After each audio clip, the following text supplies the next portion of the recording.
Ladies and gentlemen, welcome back to another episode of Awthentik and The Beard. I'm The Beard, he's Awthentik, and the NFL season has officially come to an end after the Super Bowl victory of Tampa Bay over Patrick Mahomes and the Kansas City Chiefs. It was a interesting game, to say the least. Maybe not exciting to everybody, maybe not exciting to anybody, but it was the Super Bowl, and we are here to recap it. Mr. Awthentik, what's going on, brother? I'm cooler, man. The Super Bowl was kind of a letdown, like you were talking about. You know, you were like, we just hope it's not a letdown. Oh, man. It's kind of a letdown. I know a lot of people in the chat was looking at me crazy when I called for a blowout, but yeah, definitely called that for the wrong team. That didn't work out too well. But I mean, I'd say a pretty entertaining game, man. It was good to see Tom Brady, running that scoreboard up and that defense doing what they did. I liked what I saw. I think the referees could have stepped out of it a little bit, but definitely a good Super Bowl weekend. It flew by, man. It seemed like we just started the game and then it was like kind of uninvested after a while. By about third quarter, it's like, are they going to come back? Probably not. So, yeah, but decent to say the least. I'll say decent to say the least. Patrick Mahomes' mom tweeted out something about the refs, and I thought the funniest part about the tweet was she tagged Giselle in it. Oh, man. Like, let's start it. Let's start some drama. Man. Kind of reminds me of Eli Apple's mom a little bit. She was always too involved. Yeah, so there was definitely a lot of questions surrounding the officiating of the game. It was suspect. There was definitely some suspect calls in there. I mean, you can't argue that at all. And I think, the halftime performance wasn't really... Oh, man, I didn't even think we were going to talk about that. Oh, come on, man. You're Awthentik. We have to talk about it a little bit because, I mean, my Twitter feed is just like on fire with the weekend, the scene where he's like running through the fun house. Like, yeah, it's great. It's Somebody perfect. got paid to do that. Somebody was like, hey, look, this is what we're going to do. It's going to be great because it's just going to become a meme. Everybody's going to use it. And now look at it. Reverse psychology type vibes. You're right about that. Everybody is using it now. So it's like, they're getting out there. But I saw a lot of funny ones. And then the one part where they were like, they had all the dudes in a red jacket on the field and they had the bandage mask on. Somebody was like, that's the most people that has worn a mask in Florida during the whole pandemic. Oh, that's facts. One of my homies, he will remain nameless. He was out there in Tampa Bay for the game. And I saw him on his Instagram stories when they actually got the win in the Super Bowl, and it was crazy. It was about 100 people in a room with no masks on. I sent him a message saying, bro, don't come back with that COVID, man. Don't come back with that COVID.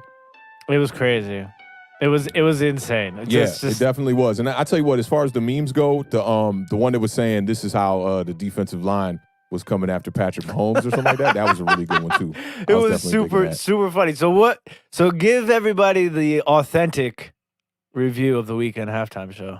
I mean, I don't want to be publicly on record hating. But that wasn't good. No, and I put out a tweet during it. I said, I just want to see something. Who thought that performance was good? I just want to see something real quick. And when I do those kind of like feelers, is really to find out who really ain't got no ears, because that performance wasn't good. I'd say the one positive is it got better as it went along. I will say that. But, man, that thing started off. I don't know. I don't think he's the right kind of voice for live presentation, to be honest. He's more of a studio kind of guy. Yeah, it was just, some people liked it, some people didn't. But it was interesting for the internet, that's for sure. Yeah, facts. Can't be mad at that. That's what it's all about, feels like sometimes these days. But big shout out to everybody that's tuning in right now on Facebook, Periscope, Twitch, and YouTube. Don't forget to hit that thumbs up while you guys are here. It does help get this stream out to the YouTube universe. I'm going to take a quick second to say what's up to everybody in the chat. Real quick before we get to the chat, because I don't want to start the show on a really sour note, but it's been a tough week here. Yeah. We got a couple reporters that passed away. One just passed away like literally an hour or so before we went on air. His name was Therese Paylor. He was a writer, African-American writer for Yahoo Sports that passed away. We also lost ESPN baseball analyst Pedro Gomez. And I want to send a special shout out to my homie Patrick, who helped us out in the first season. Right before the kickoff for the Super Bowl, he found out that he lost his father very unexpectedly. And for those who don't know Patrick, we go back to like sandbox vibes. That's one of our best friends. We all still hang out. And his family is literally the reason why I'm a Giants fan. So I definitely wanted to send a major shout out to his pops And he's the first dad that we called Pops back in the day when we were younger. So Richard Johnson, you definitely rest in peace, man. I know Patrick's going through it. He went out to Florida. We're going to try to find out when them services are. We might have to make a little special appearance for that and get on a plane as much as we don't want to. But, man, I just definitely want to send a shout-out to the homie Patrick before this show, man, because that was devastating to hear that before the Super Bowl. Yeah, definitely want to send our love to him and his brother, the whole family. You know, I talk to him every day since, so, you know, just checking in on him. He's doing well. He likes Authentic say he's down in Florida taking care of things. So big shout out to Pat and rest in peace to Mr. Johnson for sure. Facts. So we have Mr. Lax 044 in the building. What's going on, brother? Thank you for joining us. We appreciate it. Hey, Big Lax in the building one time. Scotty, I ain't heard from Scotty too much, man. He's been busy, bro. He got 2 jobs now. He's hustling and bustling, got a mortgage, man. So best of luck to Scotty with what's going on with the 2 jobs and whatnot, man. I hope that's going well for him. I need to reach out to him. It's been a minute. Sugar Tots is in the building. Let me tell you, Sugar Tots has been, popping in on the over the years streams, and my Dukes, she loses it. Huh? She loses it every time. She's like, wait, I thought his name was. I'm like, yeah, but I have to say Sugar Tots. Yeah, you never know who's watching, right? Big shout out to Waterfly. Appreciate the love and the support. Thank you for holding us down in the chat. One time. Big shout out to Max Webster. What's going on, Max? Make sure you guys are subscribed to Max Webster. He just recorded the first interview for his channel for the podcast. So big shout out to Max Webster. Yeah, he had Bobby Skinner from Talking Giants on there, man. That's a big YouTuber already. So that's an awesome way to start off the podcast for Max Webster, man. Salute to you, bro. Definitely. Big shout out to Sunday in the building, always holding us down in the chat. We definitely appreciate it for sure. Oh yeah. Giants Nation in the building. What's up, Sunday?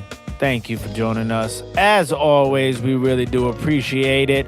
Who else we got in the building? Perry Mack in the building. Giants Nation one time. What's up, fam? How you living? Glad I kept my JPP jersey. So I was just telling Authentic, I'm sure most of you guys already know this as Giants fans, but it's the general public. Jason Pierre-Paul has never lost a playoff game. Yeah, that's fire. 8-0. 8-0 in the playoffs. So big shout out to JPP getting the ring. Yeah, that's amazing. He's been playing great football. And here we go. Kalen Dragon 56. What's going on, Kalen? Thank you for joining us. Ash Money Records. Hey, Ash Money in the building. What's up, fam? What's up? Mr. Mini Guy is here. Yo. Hey, what's up, fam? What up? Regulars in the building. What's up with y'all, man? Hope y'all doing well. Appreciate it. Afghanistan, baby. Oh, yeah. Hey, hold that. You do a little auto-tune on that vibe right there. Okay. Said, baby, oh, yeah.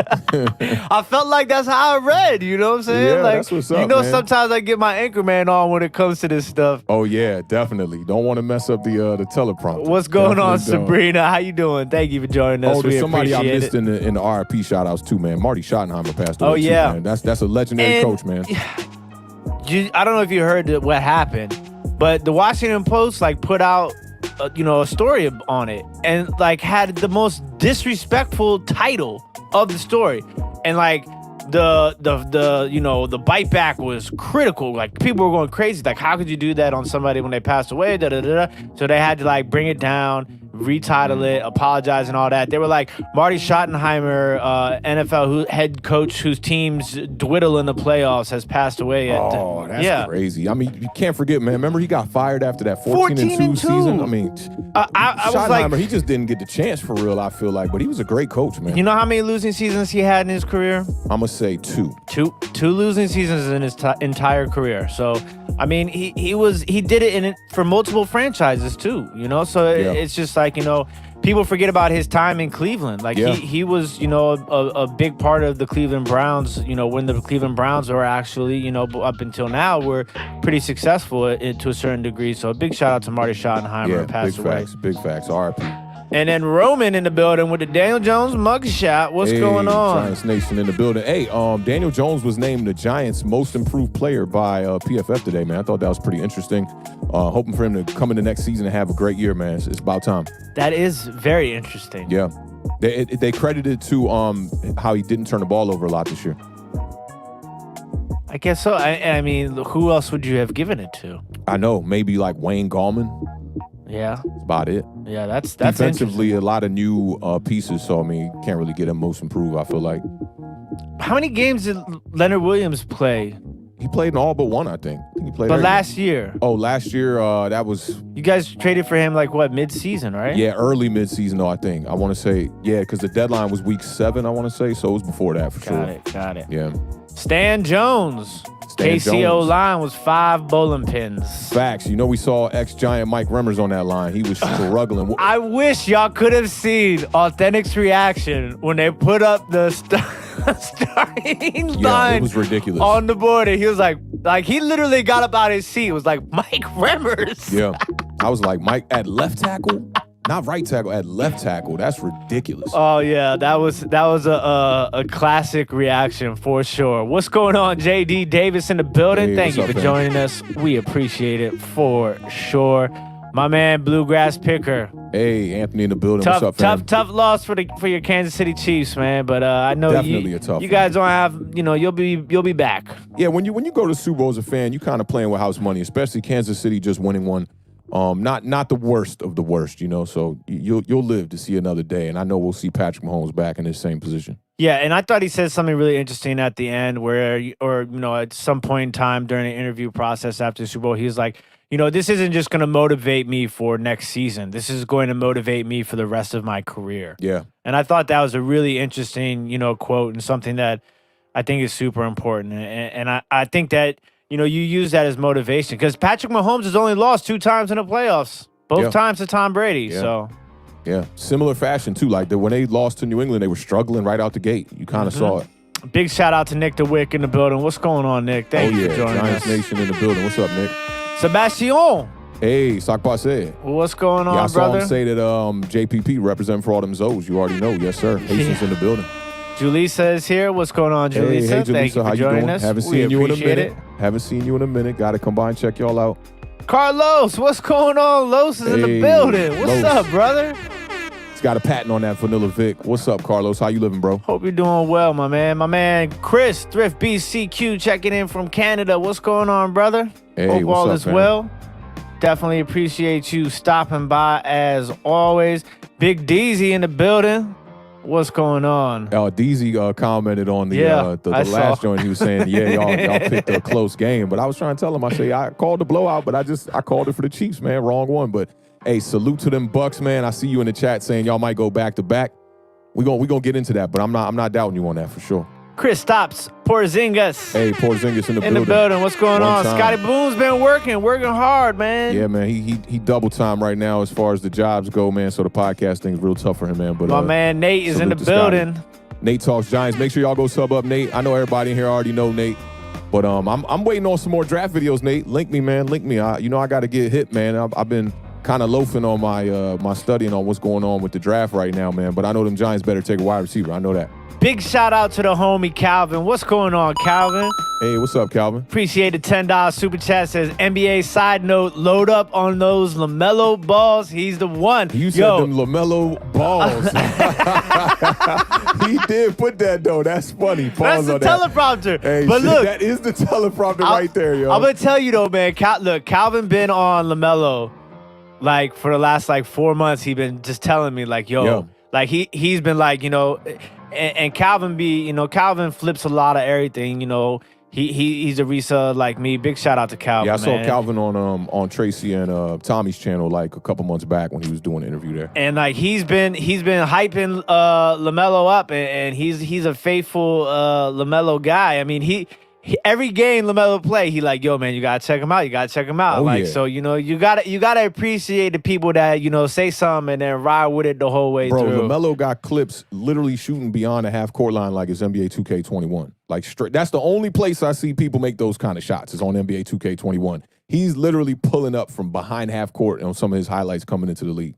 And I was telling you about the game the other night against the Magic where he was he got the ball, it was a critical time, and he was in the corner, and they ain't got no confidence in his 3-pointer. So the entire Magic team literally left him. Yeah. It wasn't like they just stood back a little bit and put a hand up. They literally just ran to the basket to catch the rebound. So wait, is that the case right now? People sleeping on his shot? Is his 3-point percentage not that great right now? Yeah, they're sleeping on his J. Oh man, because he came in shooting. That boy could shoot. So he pulled up and drained it like a true G. So I gotta give a big shout out to him on that one. Yeah, and shout out to his pops, man. I like when people be thinking. Pause. Yeah, I like when people be thinking like somebody kind of crazy, a little bit, but then come to find out he kind of right in the end, and you can see now he got his 3 boys. I don't know if the oldest one is still in the NBA, but he got all 3 of them to the NBA. So I'd say job well done for him.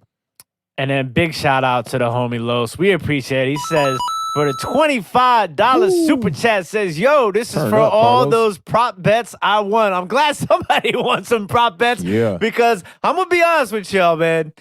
I won one bet. Yo, you were just throwing them little receipts to the side all game. He's like, nope. Then Josie went through them. She was like, oh, that one's dead. That one's dead. Yeah, it was a tough day for the Beard as far as the prop bets go. Yeah, so the only bet I won during the whole game was the Tampa Bay +3. That was crazy. It. And I was in a couple into the end, and then fourth quarter, nobody scored. So that killed that, each team score every quarter. Yeah, you lost and that then one, yep. I had the under and Tampa Bay +3, but I had Kansas City with the last having the possession. last possession. Yeah, I remember that one. Yeah, so that one kind of came out too. Wolves wants to know what's up with his sound effect. Oh, I need to give Wolves something. He needed a little ow. Yeah. You get the manual sound effect for now. Hey, Wolves in the building one time, man. Big it has shout been a out. minute. Good Big to see you shout out.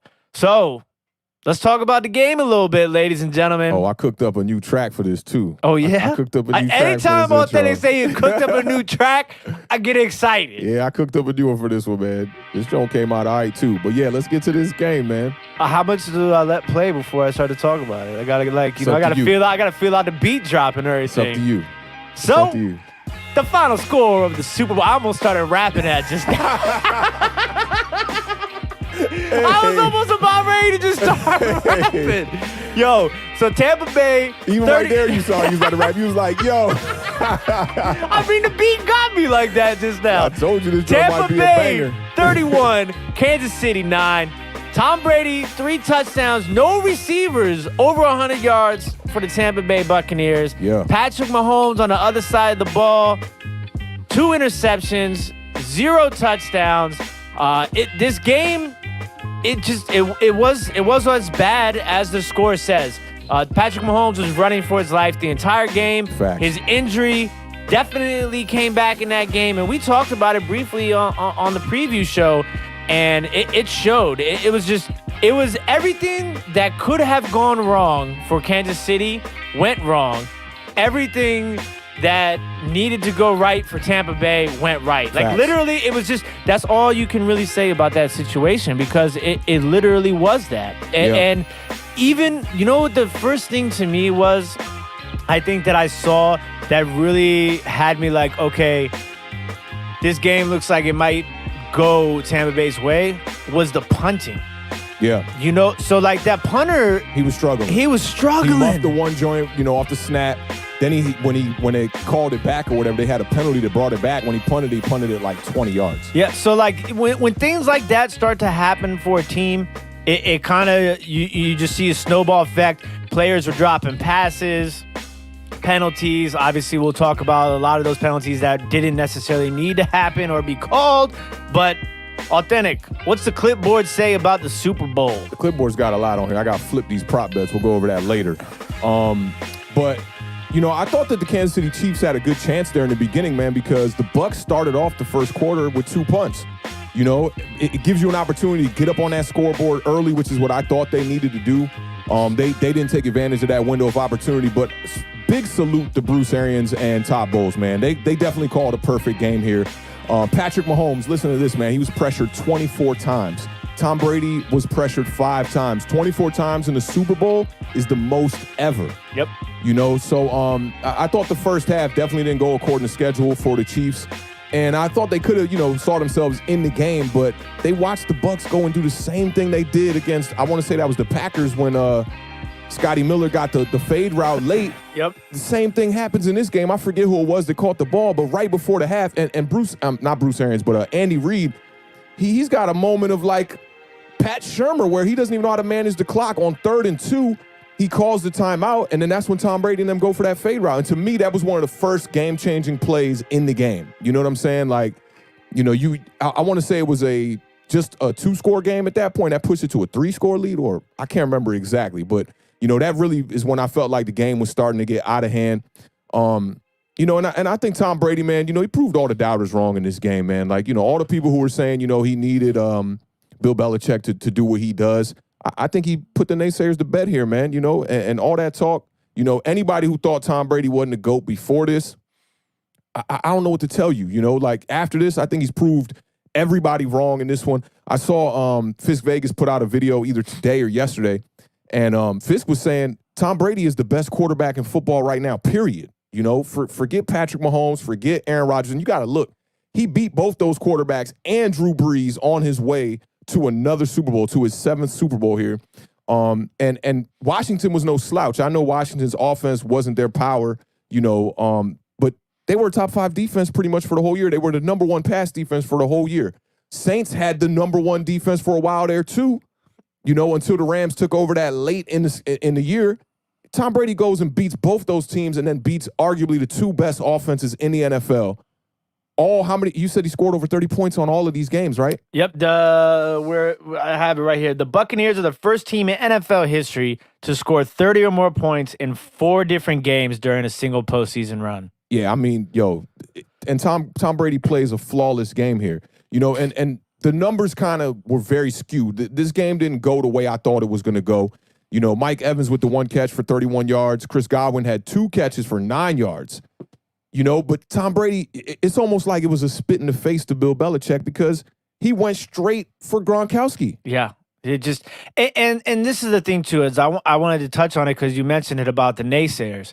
And we talked about it during the Super Bowl, but I think it's also important to give Tampa Bay's front office a ton of credit because all these players on their team just now, how many of those guys at one point or another in recent history have been either doubted, said they were done, washed up, crazy? So, you know, Antonio Brown, Leonard Fournette, Tom Brady, Rob Gronkowski. This is the craziest thing right here.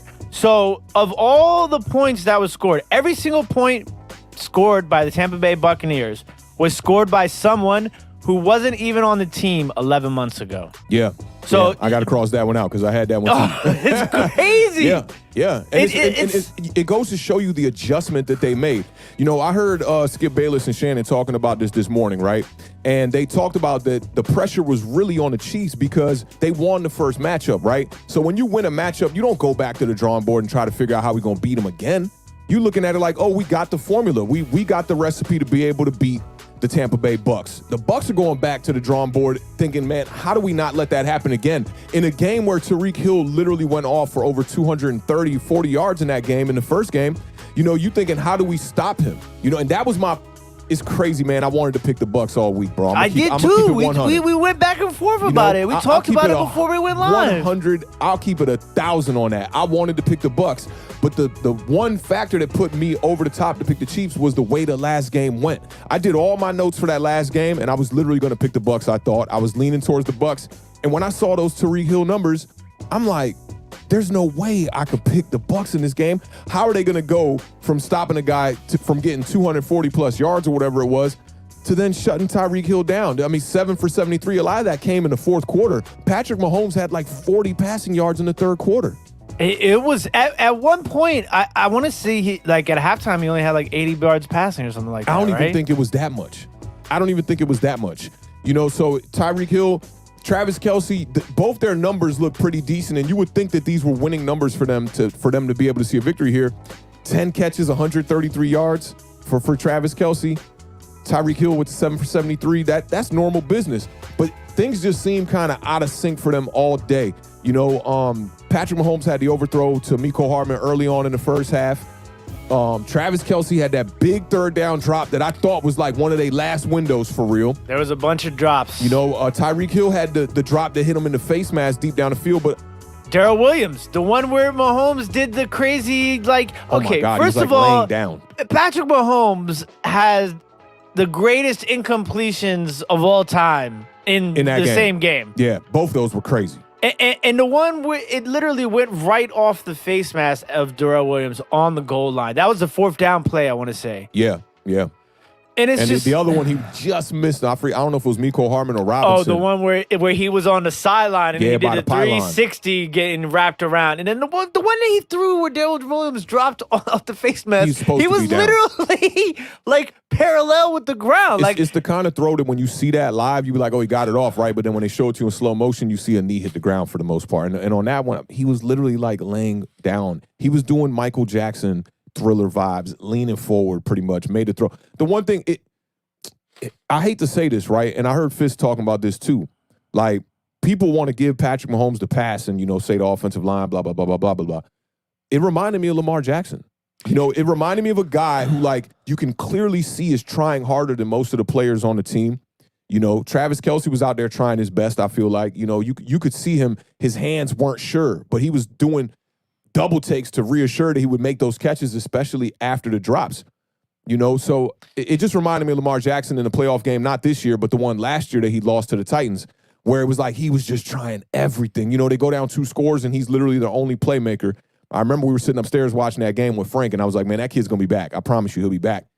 And it just reminded me of that. It's like Patrick Mahomes trying his hardest. 25 pressures, man. They said that he ran for a combined 500 yards on the run. Yeah, and this is the thing, too. From the pass rush. That's ridiculous. And I do want to bring this up because I saw somebody mention this, and somebody in the chat earlier had asked, are the excuses that they're making for Mahomes valid? And I don't look at things like that as excuses because they're facts. I mean, the offensive line was not there. Yeah, but you know what I didn't like about this?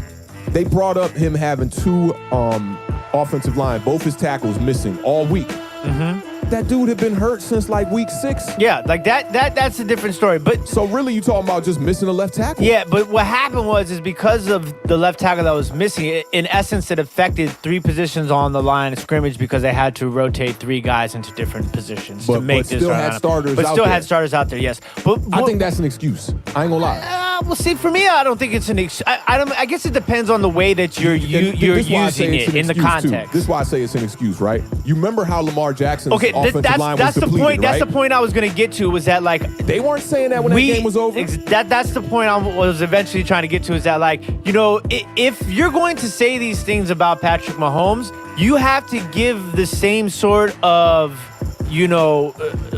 reasoning or excuses. Allow those for Lamar Jackson, for Josh Allen, because both of them were getting pressured like that in this particular postseason. Exactly. Yeah. And both of them were having offensive line problems, and both of them let their offenses down. But you don't hear the same sort of response to those guys as you do with Patrick Mahomes. So the point that I wanted to get across was that if you're going to let these sort of things be the outcome of what happened with Patrick Mahomes, you as people, when I say you, I mean the fans that are critical of these other quarterbacks and the national media that's critical of these other quarterbacks, you got to give the same sort of level of respect and credibility to those quarterbacks who are dealing with similar situations during their playoff performances as well. Yeah, and I mean, I think that kind of goes against saying it's not excuses a little bit. You feel me? Like, I understand. To me, it is excuses because it's like, if you're not going to say that for every other guy in the NFL, even Tom Brady wouldn't have got a pass like that with offensive linemen hurt. Mm-hmm. They would have just said Patrick Mahomes owned him. And I just think, like, just put all the excuses to the side. And I think it was Shannon who said this morning, who made a really great point about this. He said the reason why you see them making excuses for Patrick Mahomes is because the media bet on Patrick Mahomes. And that's why I left up this comment here from Big Deezy, because when the media bets on somebody, they want that person to win so they can say, I told you so. Oh, yeah. With Lamar Jackson, too. They didn't bet on Lamar Jackson.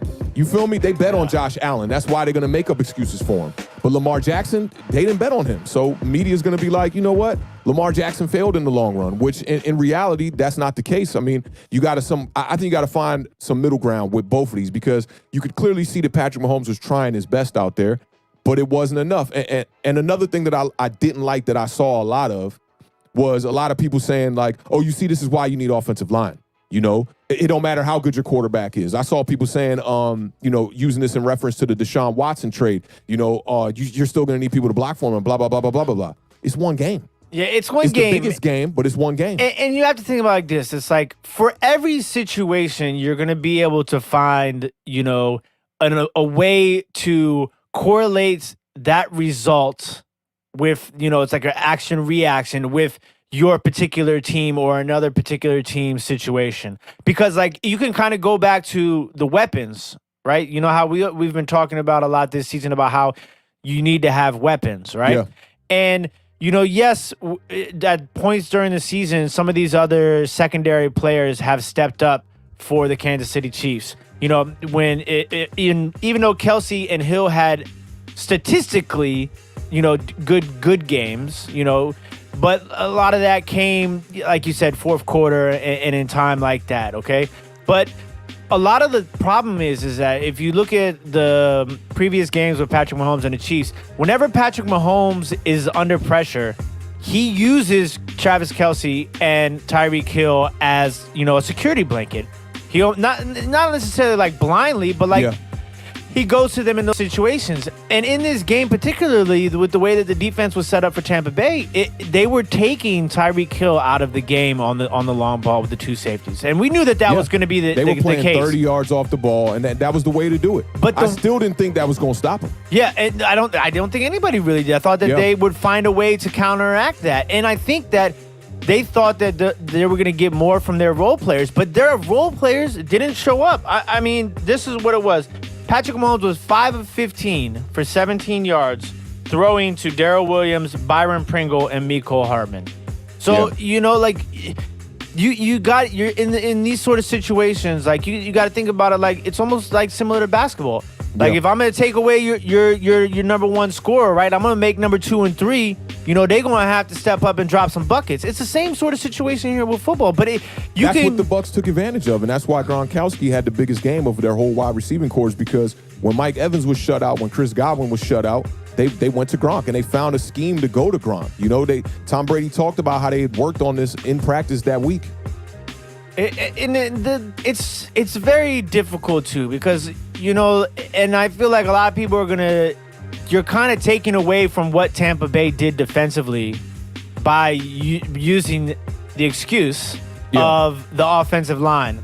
Big shout out to Lax044 with a $4.99 super chat. People put the win on Brady and not the defense, but they will say Eli was carried by his defense. The double standard is real. Brady was a game manager. Yeah, the thing with people saying Eli was on the defense, they don't watch football. I can even speak for some of these analysts, man. Like, I talked about this early on in the year. Like, when I hear an analyst talk about a Giants game sometimes, I'm like, oh, I know you didn't watch the game. Somebody gave you some notes in the production meeting, and you just going over the notes and just saying what's on the notes. But you really ain't watching the game.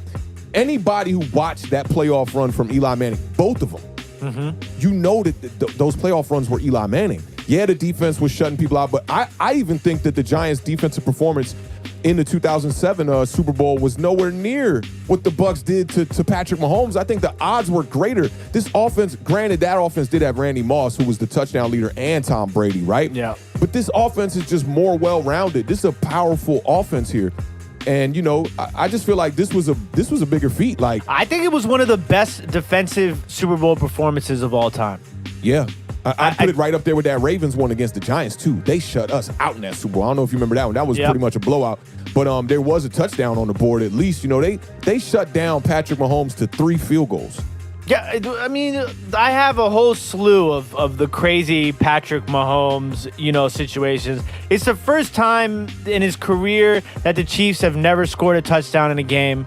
I mean, like, that's crazy in itself. First time that Mahomes has lost by more than one score. That's also crazy. Yeah, it's also the first time that the Chiefs haven't scored double digits since Patrick Mahomes was named the starting quarterback. Yeah, just ridiculous. And I think Patrick Mahomes only had 6 losses going into this game or something crazy like that anyway. Yeah, so he doesn't lose. And I was literally like, for the last couple of weeks, is this one of the greatest offenses that we've seen in recent history, if not, ever? Right. And it was easily arguable that statement was true. And Tampa Bay came out there and literally played the best defense against that powerful offense that anybody else has done. So that leads me to a question I wanted to ask you is, do you think that this is something that can be replicated moving forward for teams facing Kansas City, or do you think that, this was just the right recipe for this defense against I this think it was the offense? right recipe for this game, and not necessarily even just this defense versus this offense, because I think if you play this game out 5 times, the Chiefs could beat the Bucs. But it reminded me of the Patriots game with, versus Patrick Mahomes when they lost, right? It's like they owned them, and at that point in time, I feel like a lot of people were saying the same kind of thing. Oh, did they figure it out? Did they figure it out? Because that offense was just as powerful as this. It's the same kind of players, same everything, right? Andy Reid, I feel like, is not a great in-game adjuster when things are going completely wrong. And it showed in this game and I should have asked myself the same question I asked when the Bucs was playing the Packers. I said, what is Aaron Rodgers going to do when they stop the run, right? And we knew in this game that the Chiefs were going to just be throwing the ball for the most part. And I think that's where they messed up, in my honest opinion. That's their game. That's like saying, you remember when Golden State lost in the finals? Mm-hmm. They're going to live and die by the three-pointer. That's what it is. They play that kind of ball. So I don't think the Chiefs could have just completely reverted to a running style of offense. And they did realize it late. But Clyde Edwards-Helaire was effective. He was effective on the ground. They could have took some pressure off Patrick Mahomes if they ran. If they would have ran the ball a little bit more and then ran off play action. But Patrick Mahomes, I mean, we can't shy away from this either. He looked like he was seeing ghosts a little bit. Yeah, a lot of it. And that's what pressure does. If you look at Eli Manning and what he was doing late in his career, he stopped stepping up in the pocket, because of those seasons, 2018, 2016, where he was taking brutal sacks. And he had no faith in the line. And it looked like early on in this game, Patrick Mahomes lost faith because his left tackle's not his starter out there. That's one thing for sure. I thought Patrick Mahomes was going to be mobile enough to be able to create time with the wide receiver. Every time we talked about how much time Patrick Mahomes gets in the pocket, we talked about Tyreek Hill. Mm-hmm. We didn't talk about the left tackle. So it kind of lets me know that the toe injury was bothering Patrick Mahomes a little bit, because I won't say he looked a little hobbled, but he didn't look like his quick, normal self. He was definitely limping around there for portions of that game. But sure. That was also when they was getting blown out. And I don't, you know how that is. When you're getting your butt kicked, you start giving that old man cane walk. Like when you about ready to lose in a race, when you grab your hammy? Yeah, you gimp up, act like somebody could say, I think he was hurt. You know what I'm saying? But he looked fine in the first 2 quarters to me. He was maneuvering around, but it looked like he didn't want to step up in the pocket, which that could have changed the game for me. He seemed like he was trying to find ways to escape out of the pocket, and his eyes were looking down at the line. But Patrick Mahomes is normally great at that. He's normally great at that. I will say that. He's the kind of guy that can see the pressure come and make a quick move, get himself out of trouble and make some throws. You saw him get those opportunities in this game, but then his wide receiver's just not making a play down the field. To me, it's interesting that, we talked about the Eli and the Brady Super Bowl, because this kind of reminded me a little bit of that, where it just was, the matchup was there. You have this great team, you have this powerful offense, and then you have this defense that it's known that it's a good defense, but it doesn't necessarily got the same credit or same hype as some of these historically good defenses that you see in the Super Bowl, the Ravens, et cetera, Yeah, but this Bucs defense was the number 1 rush defense in the regular season. The Giants defense both times wasn't top 15. Yeah. But matchup-wise. Yeah, and I think it was worse for the Giants. Bro, I'm a Giants fan, and going into that 2007 Super Bowl, people were looking at it like we was going to get blown out of the water. Mm-hmm. I don't even think Giants fans had faith until it happened. And it reminded me kind of of the game against the Seattle Seahawks this year. It's like you trying to convince yourself you could play with them, right? And then when it get to halftime and you're like, oh, it's 5-0, right? You're like, oh, we could play with them. We could win this game. But I'll never forget that 2007 Super Bowl. We was at Big Hurt's house. I was barely paying attention to the first half of the game because I was just like, it kind of reminded me of some moments in my rap career where I was just like, yo, I'm just happy to be here. Yeah. I'm on this stage right now with this dude. I'm just happy to be here, man. I don't care what. The band could botch every song. I don't care. I'm happy to be here, okay? And that's what the Giants Super Bowl reminded me of. But this game, you're looking at only a 3.5-point favorite for the Chiefs coming into this game.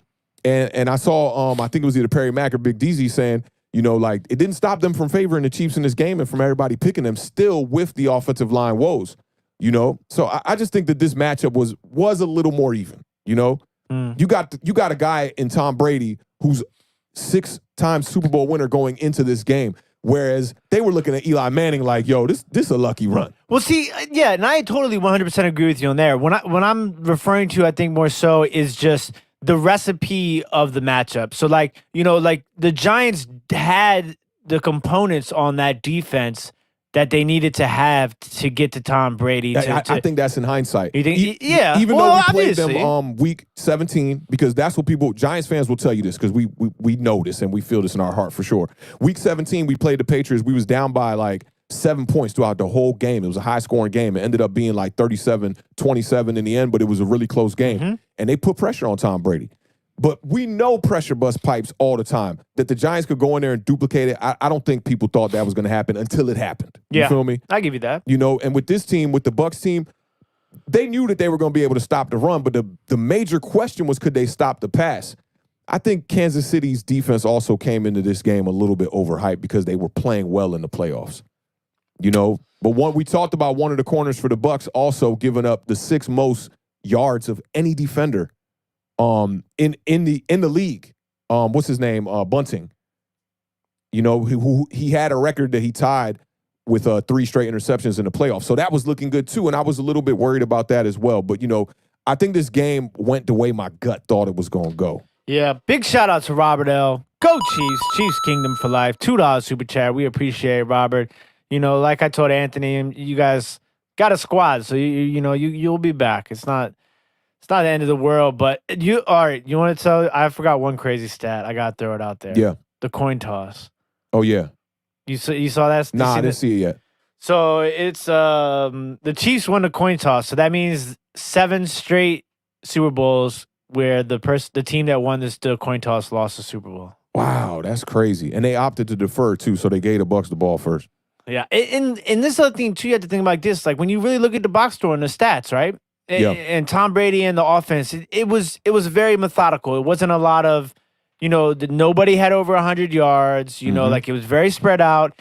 But the field position, the whole game was critical. Yeah. The field position was critical. And I'm going to go back to the run game. I think that the ability that Tampa Bay had to be able to run the ball and the balance of that offense, it was the game changer. The game was really won in the trenches on both sides of the ball. It definitely was, for sure. And more on the defensive side of the ball, but it was definitely won in the trenches. The scary part about this is when you look at the box, it was pretty even. And I think it says more to the defense, even than the running game, because the Bucs were 4-12 on third down.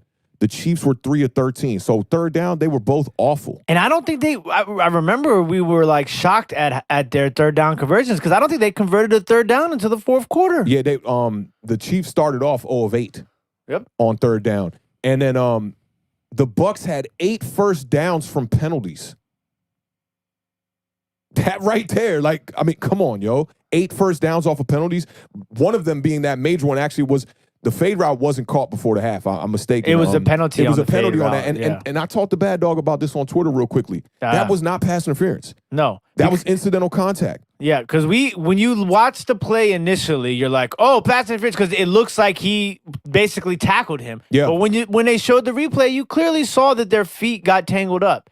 And typically they have a conversation about when there's incidental contact. This is why they should have somebody in the booth at all times now, especially in the playoffs and in Super Bowl games, because that's easy to see when you see the replay, right? But when you're looking at that live, I thought the same exact thing when I was looking at it live. I thought he was beat and he just tackled him because the safety wasn't over the top to help him out really good.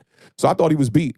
But, the referees didn't save Tom Brady and the Bucs, but they helped him a little bit. But I don't think, even with the, the Chiefs were flagged 11 times for 120 yards, which I can't even remember the last time I saw a team get flagged for over 100 yards. It was the 3rd most in Super Bowl history. Yeah, that's and ridiculous. I believe the most ever in a Super Bowl and this regular season of penalty yardage in the first half. Yeah, I mean, it was ridiculous. And the first half was where you saw a lot of penalties. The holding one, to me, the holding on the defensive holding penalties were the worst. And the one on the end zone on Honey Badger wasn't that great either. I mean, it wasn't there. Position, it wasn't there. And Chris Jones afterwards said that, he was like, if you're not going to call these aren't the type of penalties that you call during the Super Bowl. Yeah. You're supposed to let these guys play. Yeah. And it's different when somebody's grabbing somebody's jersey and something like that, right? But like in my mind, like when I hear hold, defensive holding penalty, I'm thinking, armbar, I'm thinking jersey. Yeah. I'm thinking waist, shoulder. There was never any of that. I'm thinking basically all of those things are prolonged actions. So when a defender is holding somebody long enough to where it's affecting either their route or their path to the ball. Yeah, and the I one didn't holding see on any Mike of that. Evans too. Mike Evans, he completely pushed off. Oh, that's yeah, why it was a hold. They were literally, the hands were going like this. There was no prolonged hold. No, I'm talking about the one where he extended. It was where a comeback route to the outside. Yeah. They called a hold on the defender, but Mike Evans is extending out the arm, completely pushing off of him. It's like either don't call it or call both flags, But it was more aggressive on Mike Evans, I feel like, But third down was definitely awful. But that's one place. And then another place where the defense really shows up is Kansas City was 0 for 3 in the red zone, and the Bucs were 3 of 5. So to me that says a lot about the game because total yards, the Chiefs out-yardaged the Bucs. They had almost as many first downs. They had equal amount of passing first downs and one less rushing first down. But the 6 first downs on penalties for the Bucs, can you imagine extending drives like that? 6 of them like that, and also the red zone. Time of possession was pretty even, so the whole plan to run the rock for the Bucs and to keep Patrick Mahomes on the sidelines, I feel like that really only worked in the first half. And look, okay, so you're somebody when you say here's the thing, don't let the refs call the game, don't give them a reason, and you won't have penalties. To me, I just in those situations, in those penalties, like that looked like normal combat to combat football. Like that's my point. It's that like I'm not blaming the refs. Yeah, definitely not. The refs are not the reason why the Chiefs lost the Super Bowl. They got their butt kicked. It wasn't a close game.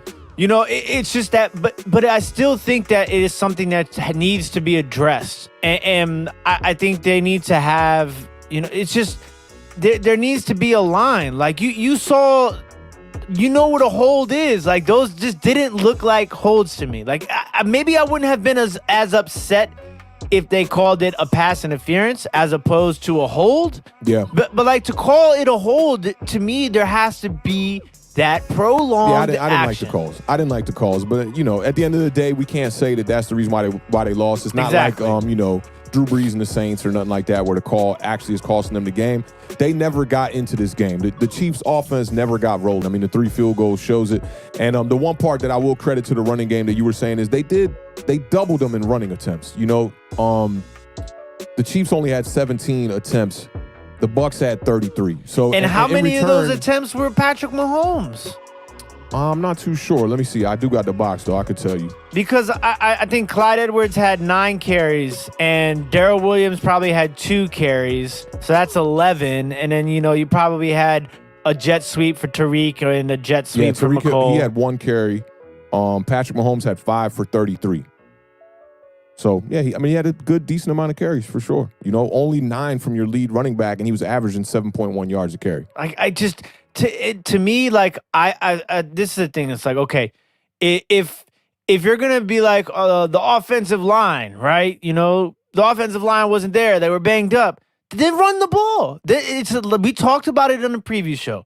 It's easier to run block than it is to pass block. Yeah. If you're in a situation where your offense is going to be hampered by an injury and you have to make an adjustment, you need to make a game plan. Game plan for what you can do with the pieces that you have at that moment in time. See, that's the problem with these one-dimensional style offenses. This is the same thing like the Packers. It's like their bread and butter is throwing the ball. They don't rely on the run. And you're talking about Clyde Edwards-Helaire, who just got back healthy. Yeah, but I mean, you've seen they've had Andy Reid. They've had games this year where they've ran the ball more. Very early on, though. Yeah, very true. First very 7 true. games. After that, they were a pass-heavy offense.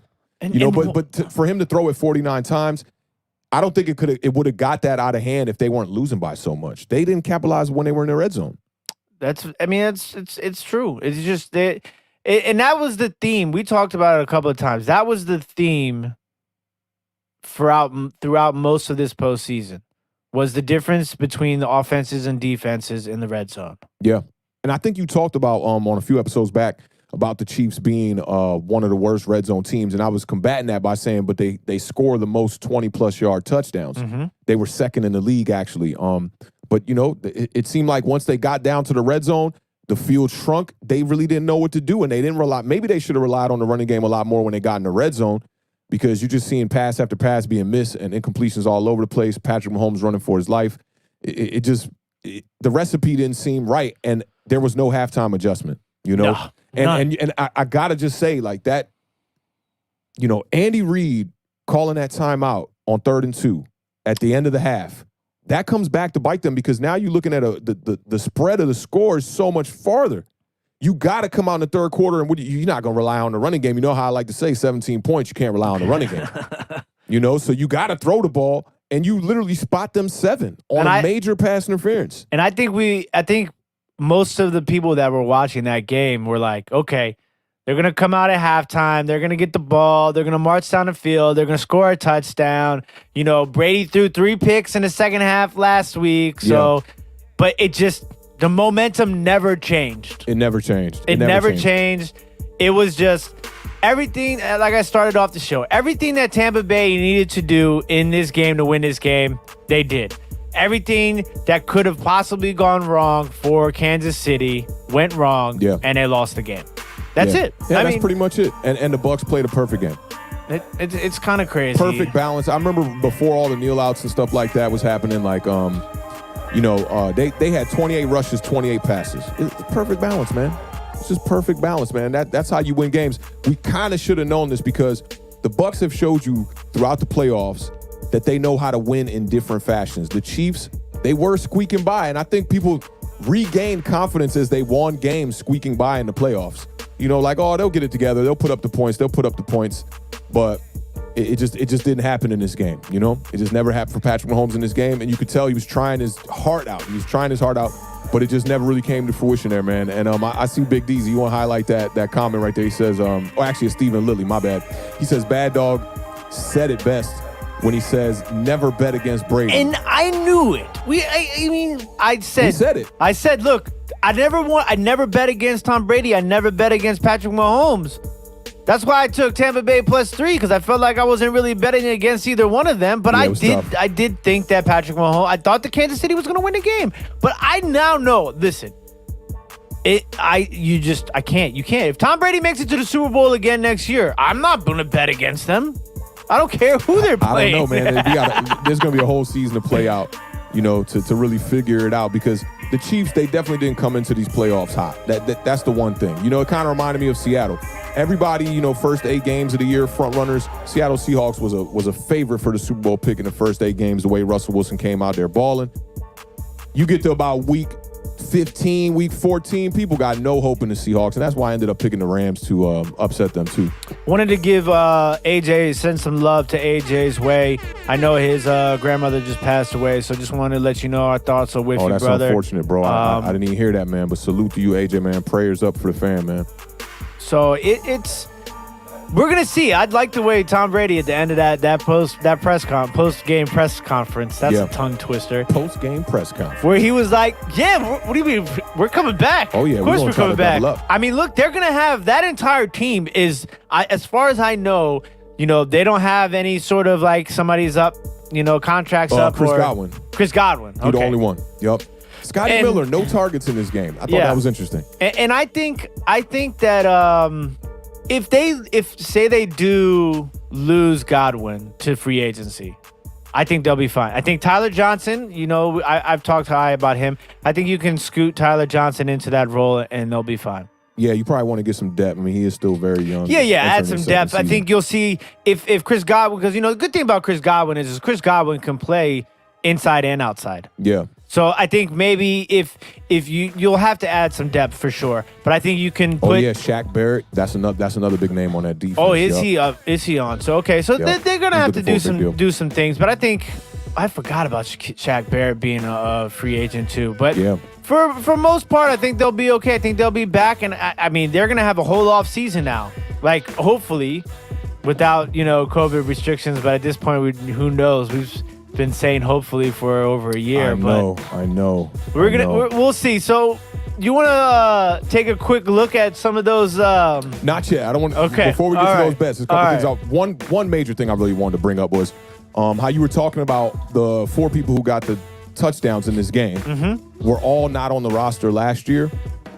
The 3 dudes that got all the touchdowns in this game outside of Tom Brady, he recruited them to come to Tampa Bay. I thought that was really that was a good little tidbit there, because you got Leonard Fournette, Antonio Brown, and Rob Gronkowski, who literally he handpicked these players to bring over there. And I don't know if you saw after the Super Bowl when they were on the podium, Bruce Arians was saying, like, I'm not taking credit for this. Yeah. This is all them. Yeah. And he also said he said Tom Brady wanted to prove it wasn't all Coach Belichick. So I wanted to ask you this before we moved into the bets and stuff was, do you think Tom Brady was the reason in New England? Do you think it was maybe partially Bill Belichick, a little bit of both? Or what do you think about that? Yeah, see, I'm not one of those guys that I just don't think that you in a team sport, in something like the NFL, I just don't think that I don't think you can say either one way or another. Yeah. I think, yes, the combination of the two of them together is why they won those championships. That's just in my opinion. I don't, but I will say this, that I think this has, I don't think he didn't need it, but I think that this has definitely put a little bit more into Tom Brady's pot of legacy. Because how many Super Bowls does Bill Belichick have without Tom Brady? 0. So I'm going to go ahead. I don't know if this is going out on a limb. I'm going to say it was Tom Brady. Because, look, Bill Belichick was never the mastermind known coach until he got Tom Brady. I know he had his stint in New York. Everybody knows he was on a Super Bowl team in the 80s for sure. But look at Bill Belichick's record without Tom Brady. He's 60-71. Yeah. That don't sound like a legendary coach to me. So I'm going to go out on a limb and say, I think it's Tom Brady. He goes out here, first year with Bruce Arians, who entering this season, people were really sketched out about him, especially what happened with Jameis Winston, what happened with his first year over there with the Bucs. I'm going to go out and say, this is Tom Brady. And Fisk was saying this too. Fisk was talking about Tom Brady's not the GOAT, because he's a big Peyton Manning fan. He tweeted me right before we went on air. He was like, because I said we're going to be talking about the GOAT and his 7th Super Bowl win. He said he's not the GOAT. So this one thing that me and Fisk definitely disagree on. I think with this Super Bowl, it's pretty undeniable Tom Brady is the GOAT, and it's starting to remind me of LeBron James. Like, if LeBron James can go and get another couple championships, I think we're going to have to say, I know a lot of the OGs, they stuck on the Michael Jordan vibes. I got to see Michael Jordan play, and Chicago games were aired in the Maryland network, so I saw every Chicago Bulls game pretty much. And with my eyes, Michael Jordan is definitely the greatest of all time. But when you think about accolades, longevity, and all these things, I think that LeBron James is getting very close, and I think Tom Brady is the GOAT. I got to say it. Now, I will say one thing about Michael Jordan, because I always have to say this when this conversation comes up. Yeah. The biggest difference is that Michael Jordan changed the entire layout of the National Basketball Association. Not only just the National Basketball Association, Michael Jordan changed the way that athletes are marketed and have become marketable. So to me, there's nothing that anybody can ever do. But is that reasoning for your GOAT? Yeah, I think that aspect. I think that I'll tell you who changed the game in that aspect more than Michael Jordan. Allen Iverson. Who gets no props for that. Absolutely no way. He gets no props for that. No way. Look at the way NBA players was dressing for that 10, 15 years. Think about this. Think who can you name before Allen Iverson that was deadly with the crossover? There's only one person. I'm going to see if you know who this is. Yeah. Look how you froze. Nobody was crossing people up before AI came in. I feel you. Tim Hardaway had the little two-step. Yeah. That was it. But listen, Michael Jordan made basketball worldwide. Allen Iverson has done nothing that, and I'm a big AI guy. I love me some Allen Iverson. I think he's probably one of the most underrated players ever. The most. But Michael Jordan changed everything. There's nothing that anybody can do Now, I was only speaking to the point you were talking about the influences off the court. Yeah, that's what I'm saying. I think that those are not valid when you talk about the GOAT conversation. Yeah, for me, I'm looking at it like what you do on the court. Yeah, I understand. And I don't follow basketball that much right now, but the amount of championship, it seemed like LeBron James has been to the championship now for like 15 years in a row. Yeah, he is. Like how Tom Brady is in the Super Bowls is how LeBron James is in championships. So if that trend continues, I can't sit here and keep telling people Michael Jordan is the GOAT. And this is the other thing. Don't forget, Michael Jordan couldn't win. When Isaiah was the top guy in the league, because I don't know if you remember when we was young, is the first player I was ever inspired by before Michael Jordan and before Penny Hardaway was Isaiah Thomas. That's why I used to wear that 11. Man, Isaiah, go look at the matchups of Isaiah Thomas versus Michael Jordan. He's got the winning record. Yeah. It took for Isaiah to start to fall off before Michael Jordan could actually really get his. Not even just that. 2-3 times. I think you also have to. Take into consideration that they beat Michael Jordan up. Big time. And I think Michael Jordan. That kind of. I think you almost have to give them a little bit of credit for building Michael Jordan to what he became, because it took him getting beat up physically and mentally by those Detroit Pistons teams to make him become, as strong as he was mentally and physically. Well, I'm going to tell you what it really was. The coaching and the GMs over there said we need to get him help. And Michael Jordan started to win when they got Scottie Pippen. Yeah, but, nobody can do it on their own. I don't think Michael Jordan had a playoff win before Scottie Pippen got there. Playoff series win? Yeah. I think he did. I don't think he did. I got into a little argument on a DJ Vlad joint just recently, and that's the leverage that people was using against Michael Jordan as far as LeBron being the GOAT, is that he needed that help from Scottie Pippen. And listen, this is the thing too, is like that's why I don't think that I think that these conversations are, these debates, they'll happen for forever. I mean, there's people before us who will say Bill Russell, Wilt Chamberlain, Kareem Abdul-Jabbar. Yeah, a lot of people would say Kareem Abdul-Jabbar before. Those guys were transcending on the basketball court. Like, they literally changed the rules because of guys like that. Yeah, but let's keep it 102 about that. With Kareem Abdul-Jabbar and Wilt Chamberlain, it was a size mismatch for them. Yeah, and the game is different. The game is always. When you talk about LeBron James, you're talking about like Magic Johnson 2.0, physical specimen that could play pretty much every position on the basketball court. And now it's a lot easier to play. This is the different part for me with LeBron and Tom Brady over Michael Jordan in a way here, or if the trend continues, it will be that. Is in their elderly years in the league, they might be the best right now. Tom Brady literally, and that's what I liked about what Fisk said on his podcast on his last one. He said Tom Brady is the best quarterback right now. Forget all this Russell Wilson, Patrick Mahomes, Aaron Rodgers, forget all of that. Tom Brady is the best quarterback right now because wherever he goes, they win. How do you feel about that? I agree with him. I think it's tough to disagree with him. And could you imagine if he had the wide receiver core that Patrick Mahomes is out here balling with? I don't even think he needs it. Patrick Mahomes did put up better numbers than Tom Brady this year. No, he didn't. Regular season. No, he didn't. I thought he did. No. Tom Brady. I thought Tom Brady had more interceptions. No, Tom Brady's numbers were better than Patrick Mahomes. He might have had more interceptions, but he had more touchdowns than Patrick Mahomes did. Right, but what about the yardage? Patrick Mahomes led him in yardage. So I guess you could say it was a 50-50, but I think his touchdown I think Tom Brady had 40 touchdowns and 10 picks.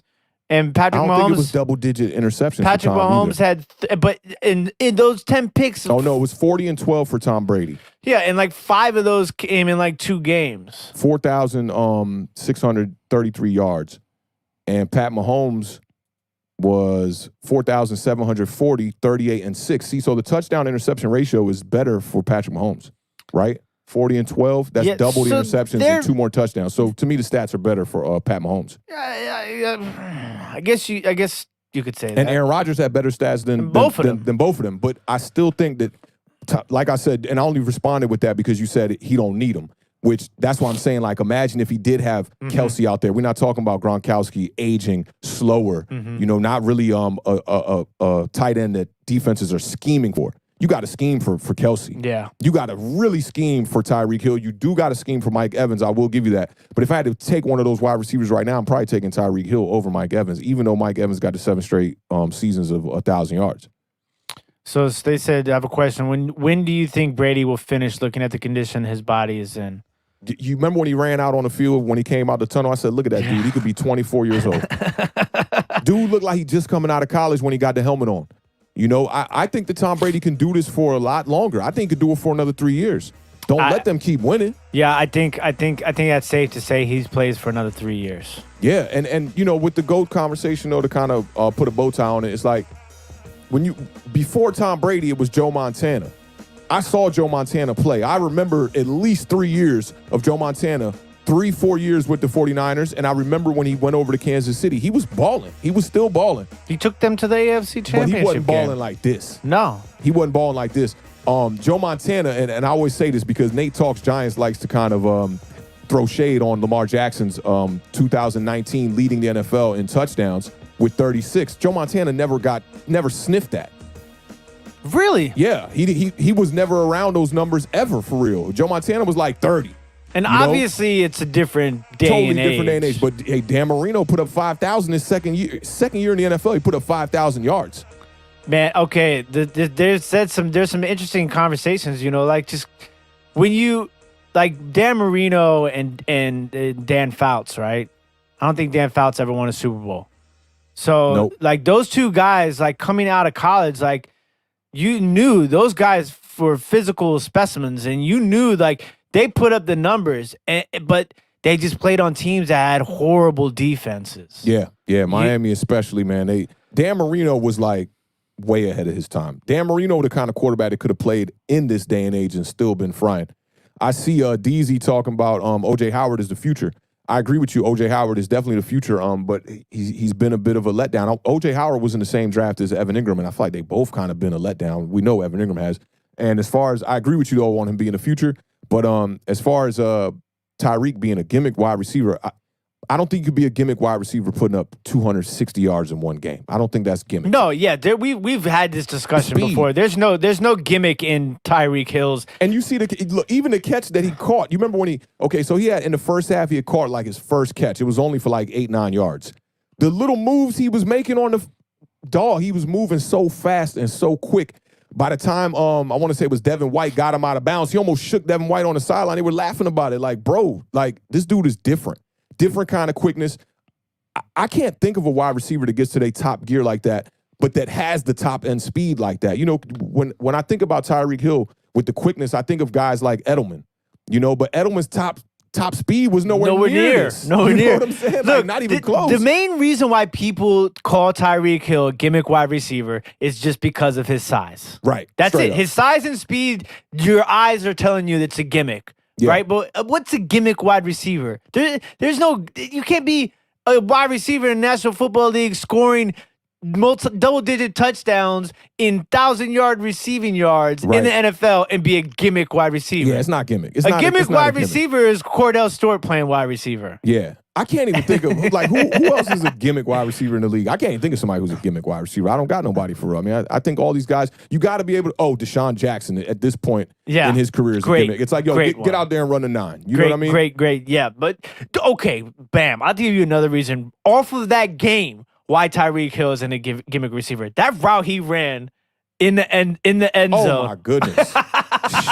Just shakes, yeah, man. There's no gimmick about that. Like, he put them feet in the ground like it was Rap City, dog. And AB shows you why he's top wide receiver too. Look, I talked about this before going into that game. AB had 43 receptions, and he had right around like 450 yards. If he plays the whole season, he's right back at the top of the league as far as wide receivers go. And he had the one in the end zone where he ran the Z out route that was just ridiculous, you know. And I see Jason Ferris, shout out to the homie local right here, says Kansas City has 0 offensive line, case closed. Don't forget you in here with a bunch of New York Giants fans. Giants Nation is in the building, okay? Eli Manning won a Super Bowl with the 31st ranked offensive line. We can't make that excuse, you know, for Patrick Mahomes. To me, that just sounds like an excuse for Patrick Mahomes saying, he didn't have no offensive line. They were banged up. It was really just another left tackle. He played the rest of the season without the other right tackle that was out. Granted, he's an all-pro. four-season All-Pro right tackle. But that to me, that's not an excuse in the Super Bowl. I think it had a lot to do with the game plan that Andy Reid came in with. You got to find ways. Yeah. I know Travis Kelce is one of your best receiving options, but you got to find ways. If you got to go double tight and keep somebody in the block, do it. Patrick Mahomes had pressure in his face all day. Andy Reid never adjusted, so to me, it was more than just the offensive line. Mike Remmers definitely looked awful at left tackle, but right tackle was looking awful. They were getting pressure up the middle. Patrick Mahomes didn't even want to step up in the pocket so much the pressure was coming up the middle. And this I haven't brought this point up in the whole podcast yet. I thought that Kansas City was going to be able to get pressure with their front four. We knew that Tampa Bay was going to be able to get some pressure, but I didn't think they were going to be able to get that amount of pressure with the front four, which then in return, it allowed them to have those two safeties play 30 yards off the ball. And we got to credit their linebackers. Their linebackers did a fantastic job covering the intermediate routes where you didn't see, Kelce got off, but it seemed like they figured it out late in that game to let Kelce kind of sink and just fall into these zones where the linebackers weren't. But overall, the Tampa Bay defense, and Todd Bowles called an exceptional game. Coaching first, he beat Andy Reid, and then the players went out there and executed the game plan flawlessly. And this is the thing, too. It's almost like Kansas City was stubborn, okay? Yeah. Because they had to have known what Tampa Bay was going to do, right? Yeah. With the safeties and the pressure. The one thing that Tampa Bay didn't do that you thought they were going to do coming into this game more of was blitz. They didn't have to blitz that much in this game, right? They were getting pressure with the front four, which, I know that they thought that the Chiefs probably thought that a lot of the pressure was going to come from the blitz, and Andy Reid probably called a game plan to be able to have his wide receivers get open off these quick routes, but they didn't have to blitz. It didn't have to. And look, listen. Tyreek Hill looked burnt out. He looked burnt. He looked like he was running fly routes down, the whole field, the whole game, and he got tired in the second half. He was double teamed the whole game. Listen, I'm not trying to say anything bad about Mike Evans because if we've been preaching Mike Evans all year long. I bet on Mike Evans to have a big game in that game, right? And there's yes, Tyreek Hill might be able to put up those numbers with those quarterbacks. Nobody knows. But just because Mike Evans puts up those numbers with those quarterbacks and Tyreek Hill puts up these numbers with Patrick Mahomes doesn't take anything away from Tyreek Hill. Doesn't who mean were the that other quarterbacks that was throwing to Mike Evans. That's what I'm saying. Was Brad Johnson there for a little while? Jameis Winston, Mike Glennon, Josh McCown, Ryan Fitzpatrick. Oh, so no Brad Johnson. Those are the four quarterbacks. Yeah. Well, those are some dookie quarterbacks, but Jameis Winston, definitely can sling the ball down the field. He turns it over. 36 turnovers for Jameis Winston last year, and you see the difference in having Tom Brady at quarterback. Yeah, it doesn't mean that Mike Evans isn't a amazing wide receiver, and doesn't mean that Tyreek Hill couldn't put up those numbers without Patrick Mahomes. My main point is that listen, it's the National Football League. In this day and age, there are no gimmick players. Maybe you had got a good one in the chat I want to respond to too. you had some players, you know what I'm saying, who used to be like that, like the Braxton Millers for the New York Jets, like these guys who played quarterback and were now wide receiver, and they don't play every down. Yeah. Like somebody who plays every single down in the National Football League isn't a gimmick player. And this the crazy part is, tell me the other slot wide receivers that were putting in the category of guys that are top 5, top 6, top 7. Not many. None. And people forget that. Tyreek Hill is a slot wide receiver putting up 1,000 yards pretty much every year. I think it's only 2 seasons he didn't put it up. One year he was right there within like 25 yards or something like that. But I also want to get to this one right here from my fellow Haitian, Sebastian, one time. So he says, Eli also took hit after hit because Reese refused to build an O-line. Eli aged faster than other QBs in his class. So I don't think he aged faster because of that, though, because you can't forget Eli Manning was playing more games than all these guys. And Phillip Rivers and Ben Roethlisberger, they were also very durable, too. This is a lengthy career that Eli Manning had. His career, he should have probably hung it up earlier, to be honest. But, you got to factor in that Eli Manning played. He was the active record holder for quarterbacks as far as streaks go. He was pushing, trying to get there to that Brett Favre number, but Ben McAdoo decided to start your boy Geno Smith, and that ruined that. But I think Eli was just tough as nails. You go back, look at that San Francisco game in the playoffs, Eli Manning just chin strap on his face getting crushed, man. But he was just a tough kind of guy, and he wasn't scared to step up in the pocket back then. I will say that all those hits did accumulate to him starting to go down later in his career. And I kind of think Peyton Manning was kind of pushing that on him too. Peyton was like, look, man, you can save. You don't got to get cracked, bro. Just take a knee and go down. You ain't going to lose yards. You know me and you wasn't gifted with the genes to roll out the pocket and do all this crazy stuff. And maybe if Peyton Manning tells Eli Manning that a little earlier, we don't get the Super Bowl win in 2007 because Eli Manning does a little pirouette, pulls himself out of the pocket, throws it down to David Tyree for the helmet catch, and the rest is history. I mean, listen, there's They played one more year than him, right? That's it. Who played? Say that again. Phillip Rivers played one more year than Eli. Right, so far. Yep. Yeah, and then Big Ben. The only reason why Big Ben's not retiring this year is because he's making $41 million next year. Yeah, and Ben's missed a lot of games, but Ben is a durable kind of body. I think Josh Allen will be similar in that kind of facet. Where he'll be able to take hits and still be able to sustain that and play through injury and be able to start for most of his career. Big Ben, you got to credit him for that. I mean, he took big shots, man. But he's a big boy. You saw he was coming into camp looking like them James Harden pictures for a lot of those years. James Harden. He magically lost all that weight, though, as soon as he got to Jersey. Yeah, that's facts. I want to look up one thing because I feel like because Mike Evans, I feel like was on the cusp of like wide receivers that that change from the big man, like that what's my man's name that the Giants went out, scooped him off the Jets. Brandon Marshall, like that Brandon Marshall body type. You know what I mean? I feel like he was the big transition from that, and he's one of the wide receivers that really flawlessly went through that transition. Because now Mike Evans is about to go into his 8th season, 8th year. So yeah, he came in the league in 2012. Yeah. Yeah, so Mike Evans is a baller, but when you show up and you give me one catch in the Super Bowl, that's kind of sus. Yeah, but I mean, Brady spread the ball around.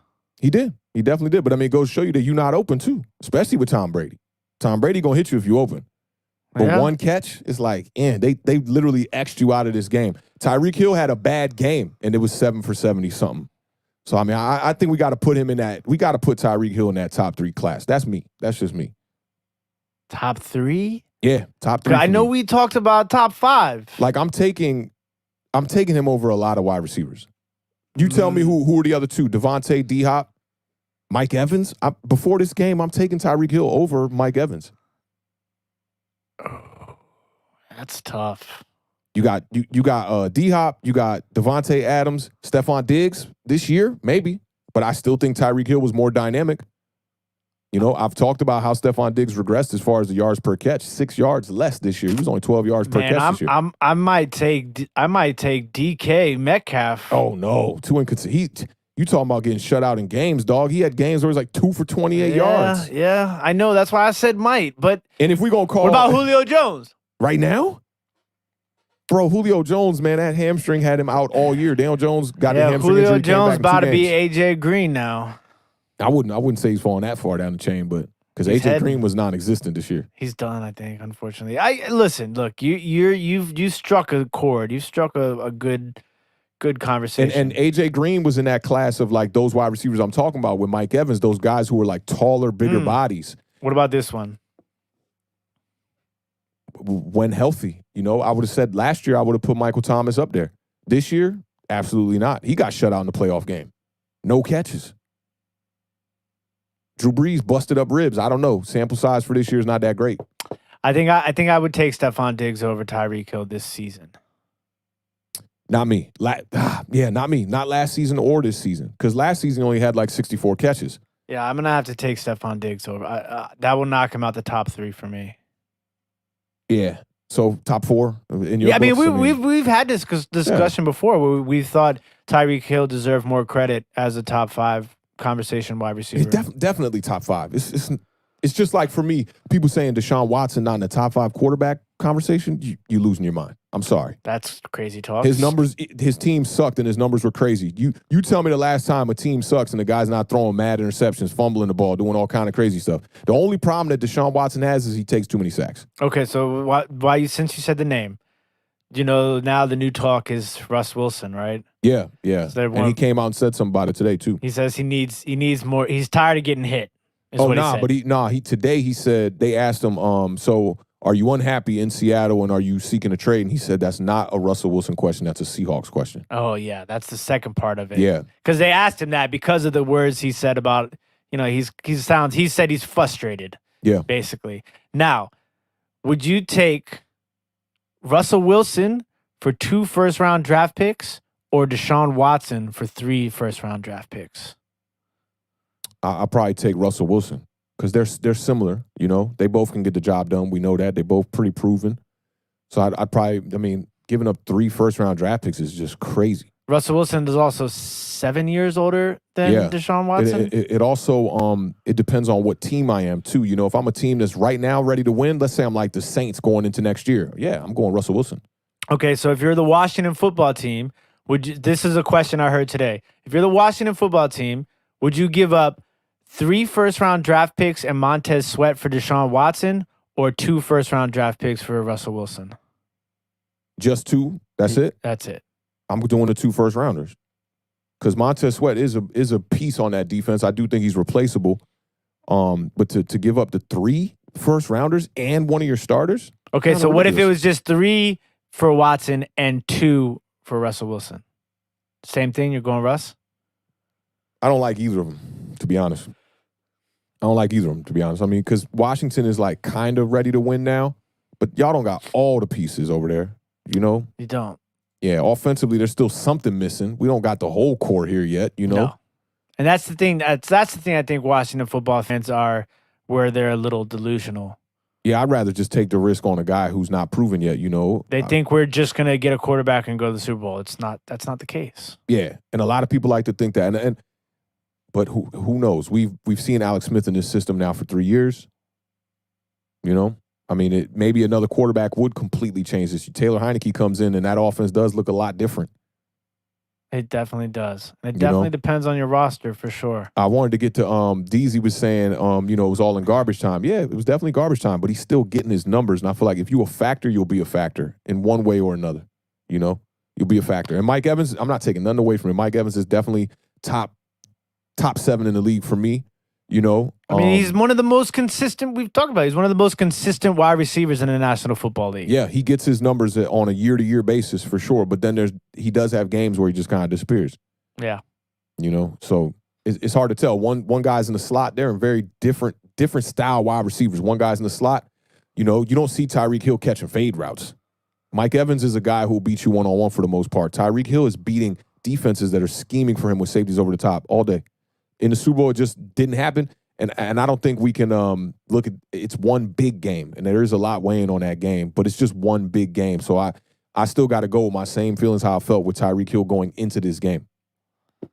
So this was a story here in D.C. the last couple of days because Dak Prescott allegedly followed the Washington football team on Instagram.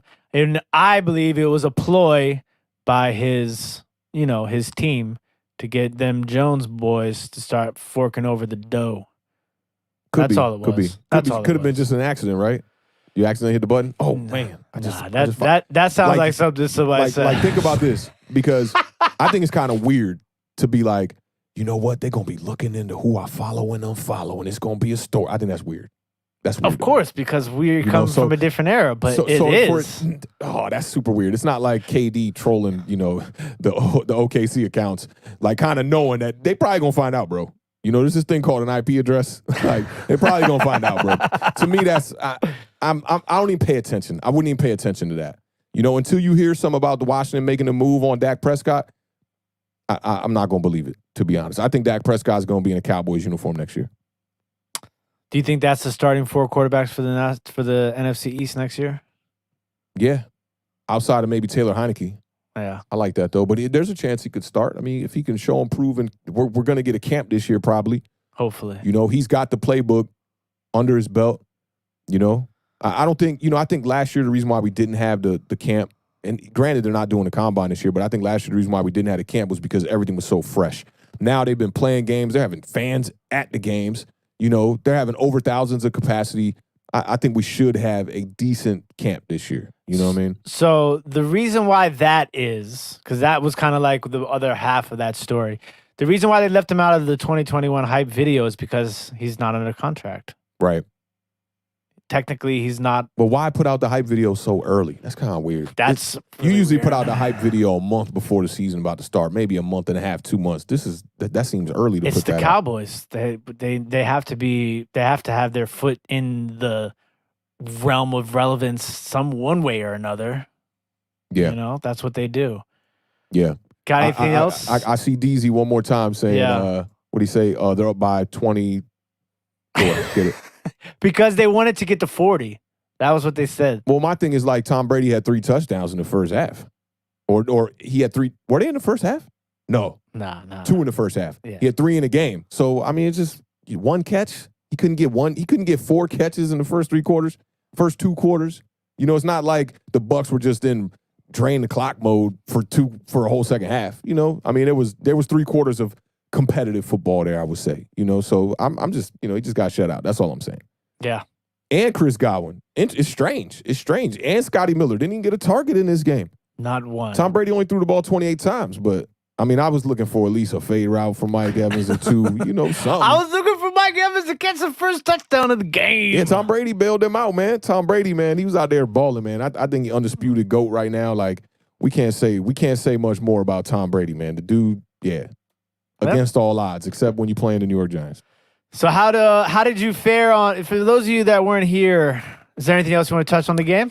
Nah, that's it. Let's get to these bets, and yeah, we'll get them out of here. We've been on for an hour and a half already. So for those of you that weren't here last week, or those of you that were here, Mr. Awthentik, I gave him a whole bunch of overs and unders on the game, prop bets, and we're going to take a quick glimpse into how he did on these overs and unders. Real average.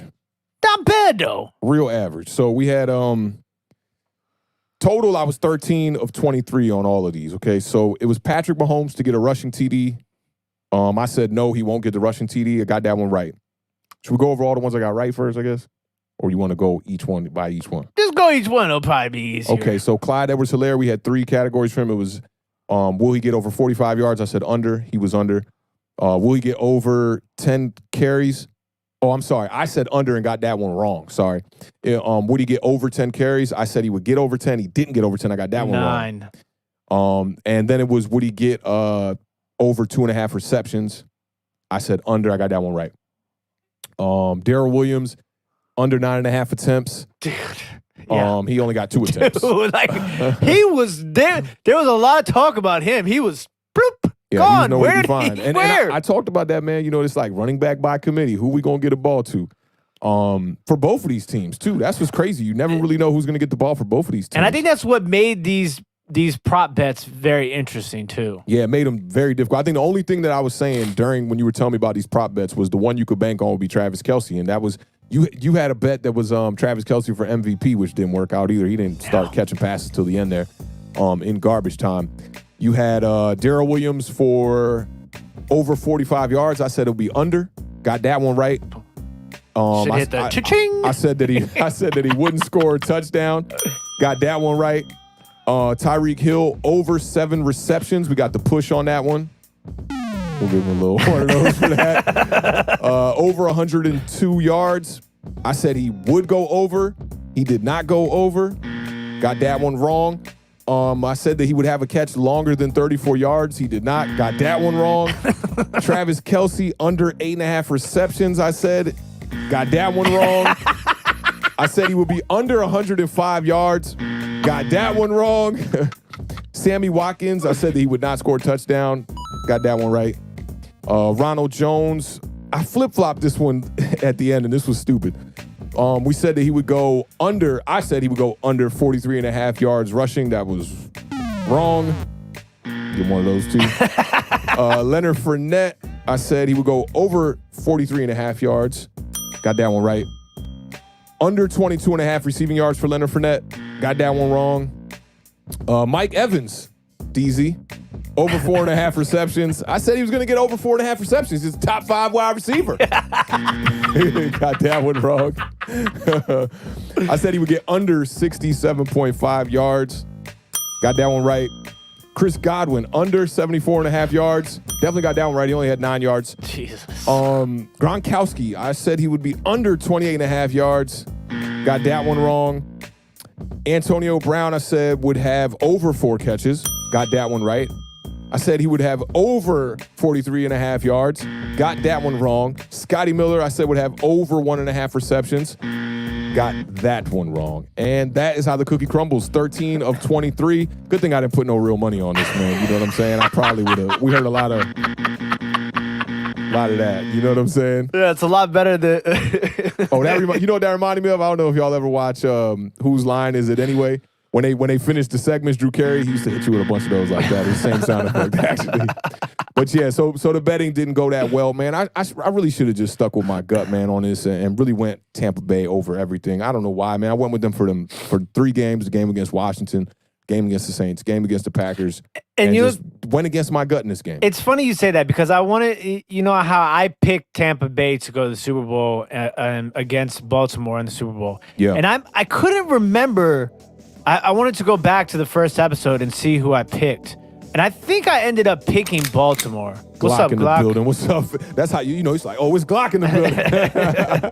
I should have went back and picked and looked at who I picked to win the Super Bowl. But I think I ended up picking Baltimore in the first episode of this season. But you know, now that I mean, obviously this is all in hindsight. But you know, it just. The signs were pointing. The momentum is we overlooked the momentum. Yeah. We overlooked the momentum. We should have looked at the 3 games, 30-plus points by the offense, and knew that the offense wasn't going to be a problem. And we really just had to bank on his defense. Big shout out to the homie Lucas for the $30.99 Australian cents. Just wanted to show some love. Thanks, guys. We appreciate it, Lucas. Hey, appreciate that, Lucas. Definitely. Lucas has always been holding us down, man. We appreciate that for sure. Don't worry. This is not a goodbye, ladies and gentlemen. Oh, yeah, definitely not. Did somebody say goodbye? No, I just, somebody said last episode of the season. Just wanted to show some love. Of the season. But we're, next week we definitely going to be back.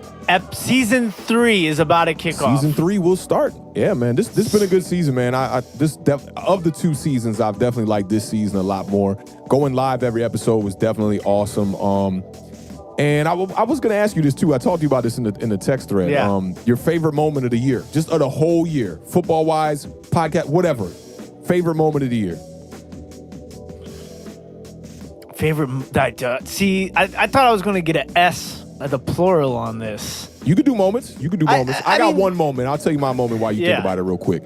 My one moment of the year, it started with a low and then it went to a high. So my lowest moment of the year was the loss to the Philadelphia Eagles. And I want to say that was week 3. And I went out, I don't know if you remember, I did the photo shoot like out in the alley down the block. And we had the Evan Ingram skit. We had it's the only thumbnail that isn't the original thumbnail with the 3 of us on the thumbnail. And to turn around, and I knew Joe Judge was going to do this second time against Philadelphia, and to break that record, because Philly had beat us 8 times in a row, I believe it was.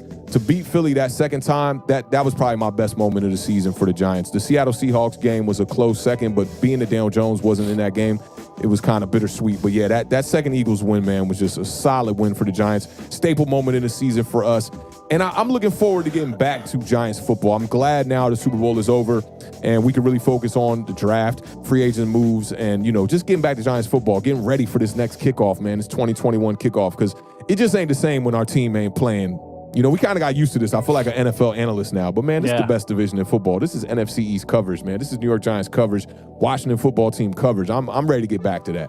So I'm going to kind of break it down like this. So my favorite moments of, NFL-wise is I'm excited about the future of the young talent in the league. I think that I was so impressed with the amount of talent that came out of this last draft class. I think to me that was one of the biggest things. Just kind of seeing it. I wouldn't go as far as the changing of the guard, but I think that we're gearing up for this next run of just a crazy amount, a pool of young talent at all the skill positions, and to me that gets me excited. Because I feel like we're getting ready to be able to attach on to a group of players' careers. Yeah. And to me, that as a fan of football, I think that's exciting. So that was that to me is a great moment. seeing Justin Herbert and the flashes of It's Joe not Burrow. a moment, but I got you. It's a moment of It's moments. a stretch, yeah. It's you a know what I'm stretch. saying? Now, the low moment, as Washington football fan, the Dwayne Haskins debacle. I mean, that was a low for me because you know how You was too invested. You know how invested I was, and I Yeah. think that was a learning experience for me. Yeah, and I think what hurt that more was like he was drafted with Daniel Jones. So it's like you're looking at parallels, two quarterbacks trying to rise up, 100%. and then you see one just kind of 100%. I was like, I was hyping it for since last season. Like it's gonna be Daniel Jones versus Dwayne Haskins for the next 20 years. Right. We were hoping that. That was definitely the biggest disappointment for me. And I think I think the high as a Washington football team fan was Dallas beating Dallas Thanksgiving Day. Yeah, that was major. And doing that game, here on Authentic and The Beard, and that was like we had thousands of people watch that video, and I don't know. I thought that was like a moment for me. I think also another crazy moment on the podcast live. Ron Rivera going for 2 against the New York Giants. Oh yeah, the live play-by-play and reaction with the Giants versus Washington the first time that was crazy. You know, I spoke about the low losing to the Eagles, but it's not the worst low of the season. All Giants fans know. Shout out to Giants Nation one time in the building, but all Giants fans know the low was when the Eagles tanked and put in Nate Sudfeld. I mean, that's the low of the season. Oh man, yeah, that's a major low. Man, look, watching our faces when Nate Sudfeld came in the game is classic clip. Like you go back and just watch. Like we're all kind of just like, what? What is going on? Even though we were rooting for Washington as Washington fans, but still we were blown. Like literally, like one of the most shocking moments in NFL history. Yeah, that was crazy, man. And shout out Alex Tanney, who did retire. He announced his retirement here. $2.5 million in 9 years, man. That's not bad sitting on that bench, man. Going to practice and just doing some scout team stuff for the most part, man. So isn't he the New York Giants leader in completion percentage? I think I saw somebody. I wouldn't call him eligible. I wouldn't call him eligible. I don't know how many passes he threw. Those were some of the the ups and the highs and the lows, the moments. I think there's the Chase Young's first touchdown, that play, I think that was, that was a big moment for us as Washington fans. And, yeah, that was fire. Podcast moments, having Peter Rosenberg come on the show and that was fire. The first thing that he said was just like, what are y'all doing over there? Like this looks, this looks professional. Got that like Authentic and The Beard budget, man. Yeah, so like that was pretty awesome. And then I think, I had a ton of fun doing the game show night. Shout out to Kid Blue, the Hub, Entertainer. That's something that we got to bring Smalls. back for the off season because the game show night was lit, man. I got a couple ideas for that too, man. A couple new games we could pull up and do, man. So maybe we gonna chop it up because the game show got to come back. Yeah, so I mean, there's a lot that we're gonna do. I mean, there's gonna be some new. This is authentic. I don't know if you guys know this or not, but authentic and The Beard. We don't just coast. Oh yeah, we definitely don't just keep things the same and coast. Yeah, we about raising the bar. So we're going to work on Thursday. We're going to work. Expect to see some more enhancements, some more improvements, man. That's how we gonna do. I like this comment by DZ right here too. I know The Beard don't like that, but I feel you. He absolutely balled out. not. He balled out for sure. And take nothing away from Antoine Winfield Jr. I've talked about him all year, and Jeremy Chin, both of those guys. But neither one Chase Young deserved Rookie of the Year. There's no question about it. I want to go back and look at some more tape on Antoine Winfield Jr. It's super difficult. It's not a splash year, but it really wasn't a splash year for Chase Young either. But you just there was hype, and Chase Young backed it up. And that's what I liked about it. It's super difficult. Like I would say this too is that like you're at a disadvantage playing cornerback, safety to win Defensive Rookie of the Year unless you are on top of the leaderboard of interceptions. Yeah. Let's just be. I mean, that's not Chase Young's fault, and that's not Antoine Winfield Jr.'s fault. Yeah, Chase Young ended the year with what, 7.5 sacks? I believe so. It's not bad. It's a good rookie year. Yeah, you got to think about the quarterback hits, the forced fumbles, the fumble recoveries. And it definitely seemed like he was forcing fumbles every time he got a sack on the quarterback. So you got to pick that up. And just like the other things that you don't get to take into account in the stat book, just the forcing the double teams, the improvements in which the defense made. Like he had a Nick Bosa-esque season where the addition of him improved the rest of the defense. Montez Sweat had a hell of a year too because of Chase Young. Yeah, and you can't count out the interior guys in there too because y'all front was definitely nice this year. Still a little hype. I want to see if they can keep it consistent. We'll see how it goes. Man, so it's time to get to work. Yeah, for both of these teams, for Authentic and the Beard, for the rest of the National Football League. I want to say the official start of the next season is... Wow, those are some really good stats, Yeah, though. they are great stats. Those are some really good stats. Yeah. But, the biggest difference there is the tackles, but, I mean, he's a safety. He's going to have more tackles in the end. Yeah, 93 is a lot, especially when you had the number one running defense in the league. That's a lot of tackles, yeah. For sure. Definitely a lot of tackles. So definitely in the honorable mentions and definitely, could be argued either way there, I think. I'm sure Bucs fans are like, yeah, Antoine Winfield Jr. did that. Washington fans are going to say Chase Young for sure. I like that hot take by Sebastian, too, saying Evan Ingram will have a bounce-back season. If he's there. I think he'll be there, yeah. Ain't nobody trading for Evan Ingram. You cut him, you're not saving that much money. I think he'll be there.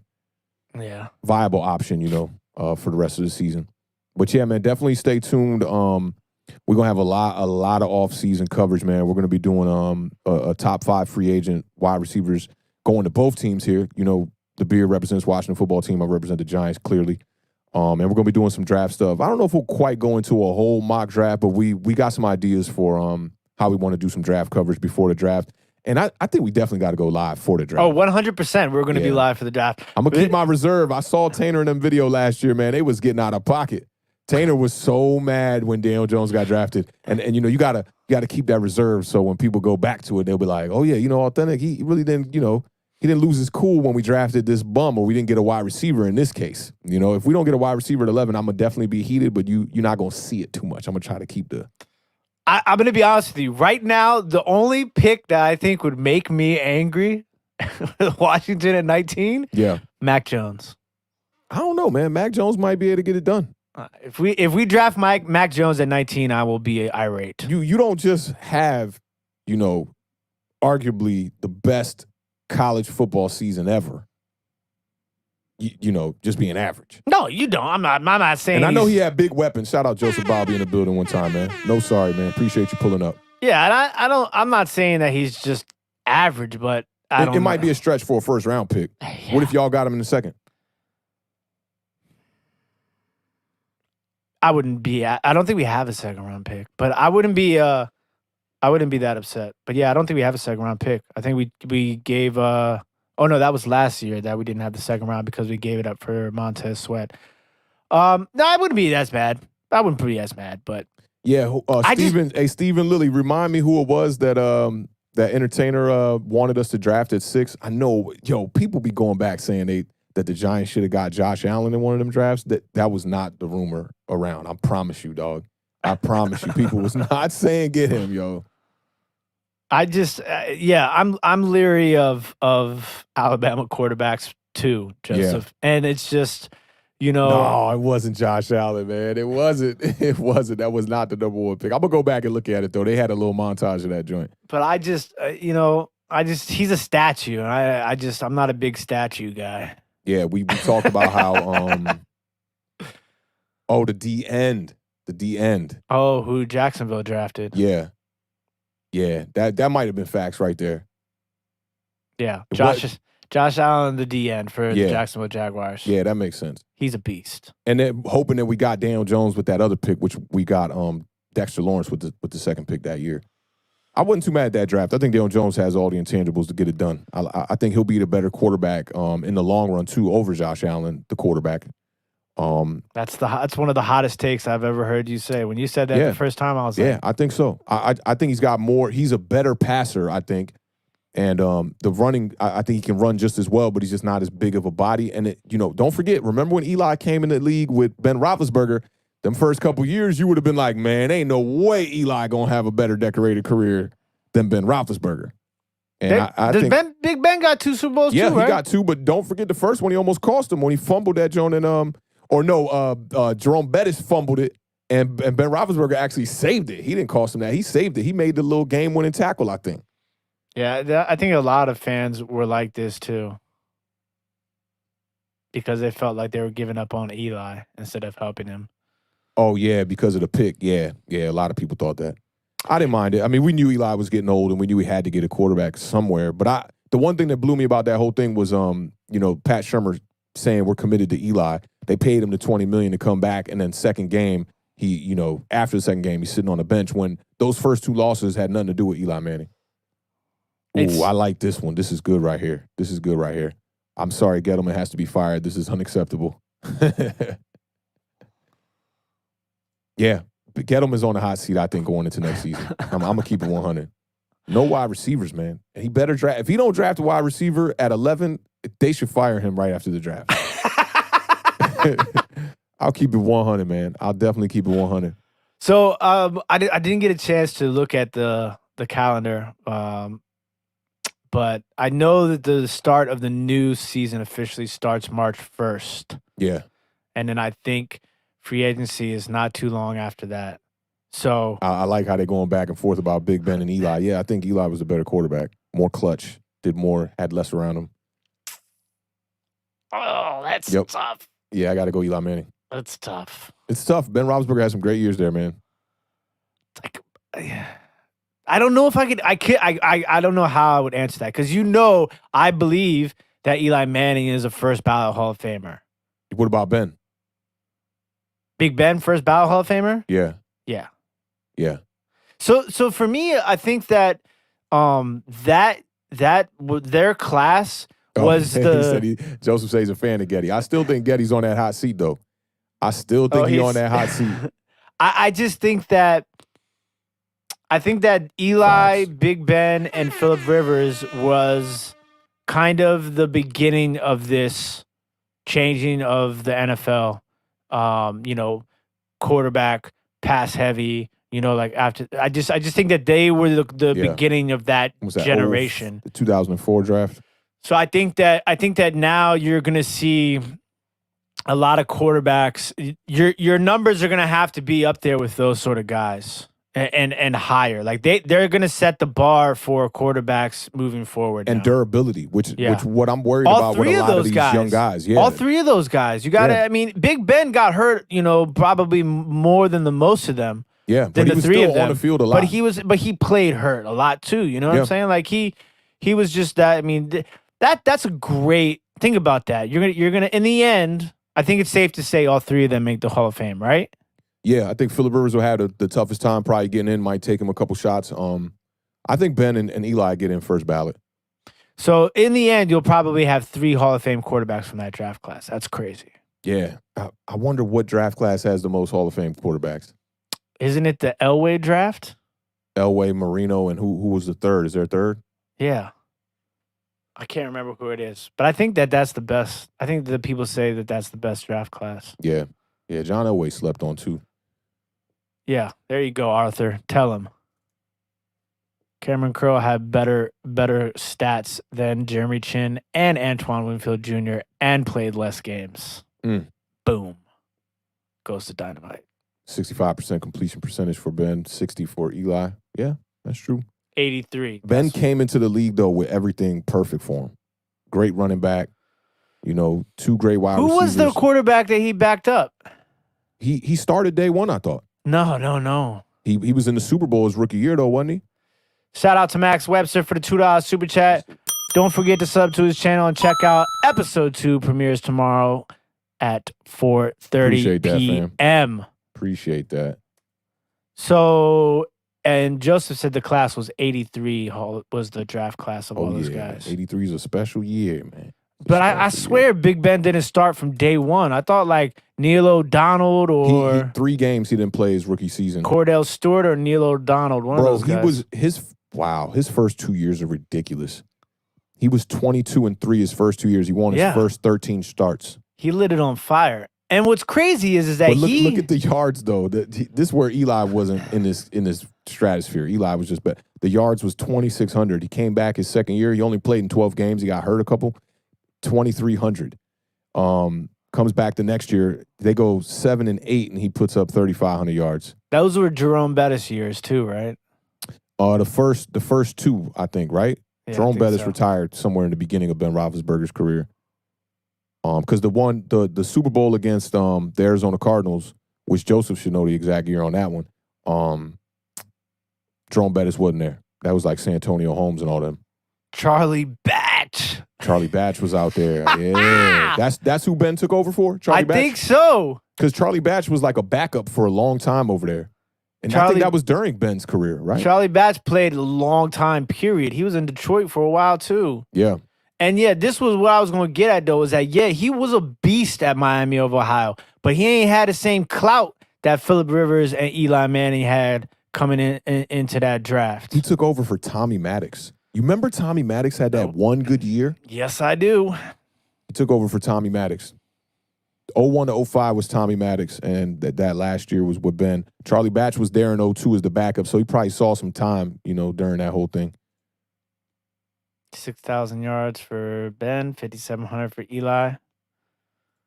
Yeah, they're probably both first ballot or Hall of Famers. 60,000. 60,000, yeah, my bad.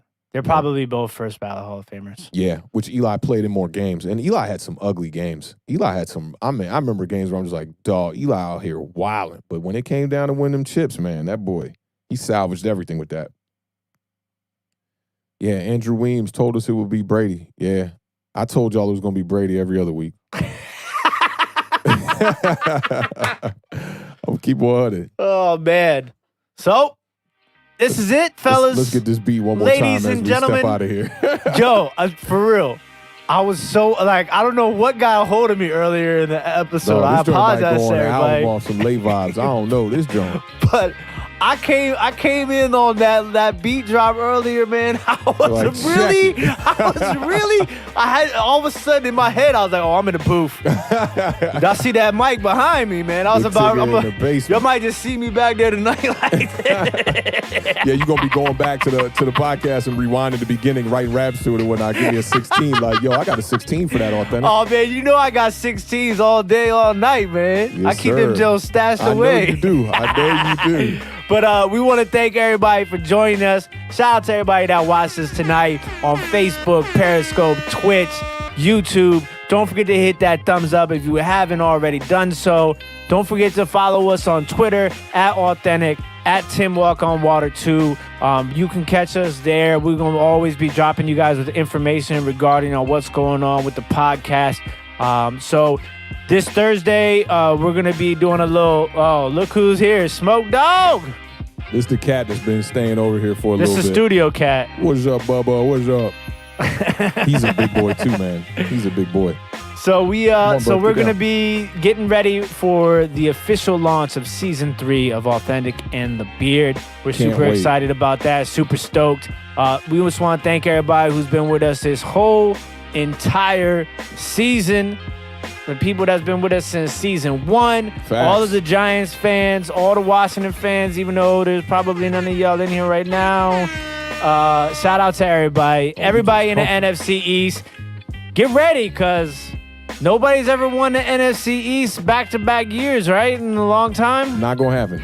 So, Giants are coming for that measly divisional championship there, and then we're going to try and take somebody out in the playoffs, man. We got moves to make, bro. Oh, yeah. I don't know if you guys have heard. Appreciate that, Joseph. We got a little thing here. Who's going to make it to the Super Bowl first? The Giants or the Washington football team? 3 years for the Giants, 30 for the Washington football team. Oh, man. Big shout out to everybody. Thank you guys very much. We really do appreciate all the love, all the support. It would be nothing without you all. That's facts, man. Salute to everybody. Giants Nation in the building one time. We appreciate y'all pulling up, man. One more time. This is the season-ending for Authentic and The Beard, the best division in football, season 2, man. It's been a lot of love, man. Once again, shout out to my homie Patrick in Florida, man. RIP to Mr. Johnson, man. The Giants Nation is going to be in the building every time, man. Appreciate you for putting me on, man, and making me a Giants fan, man. Any last words for him, The Beard? No. Thank you, guys. And best division in football. You know it, y'all. Peace. Out, Giants Nation.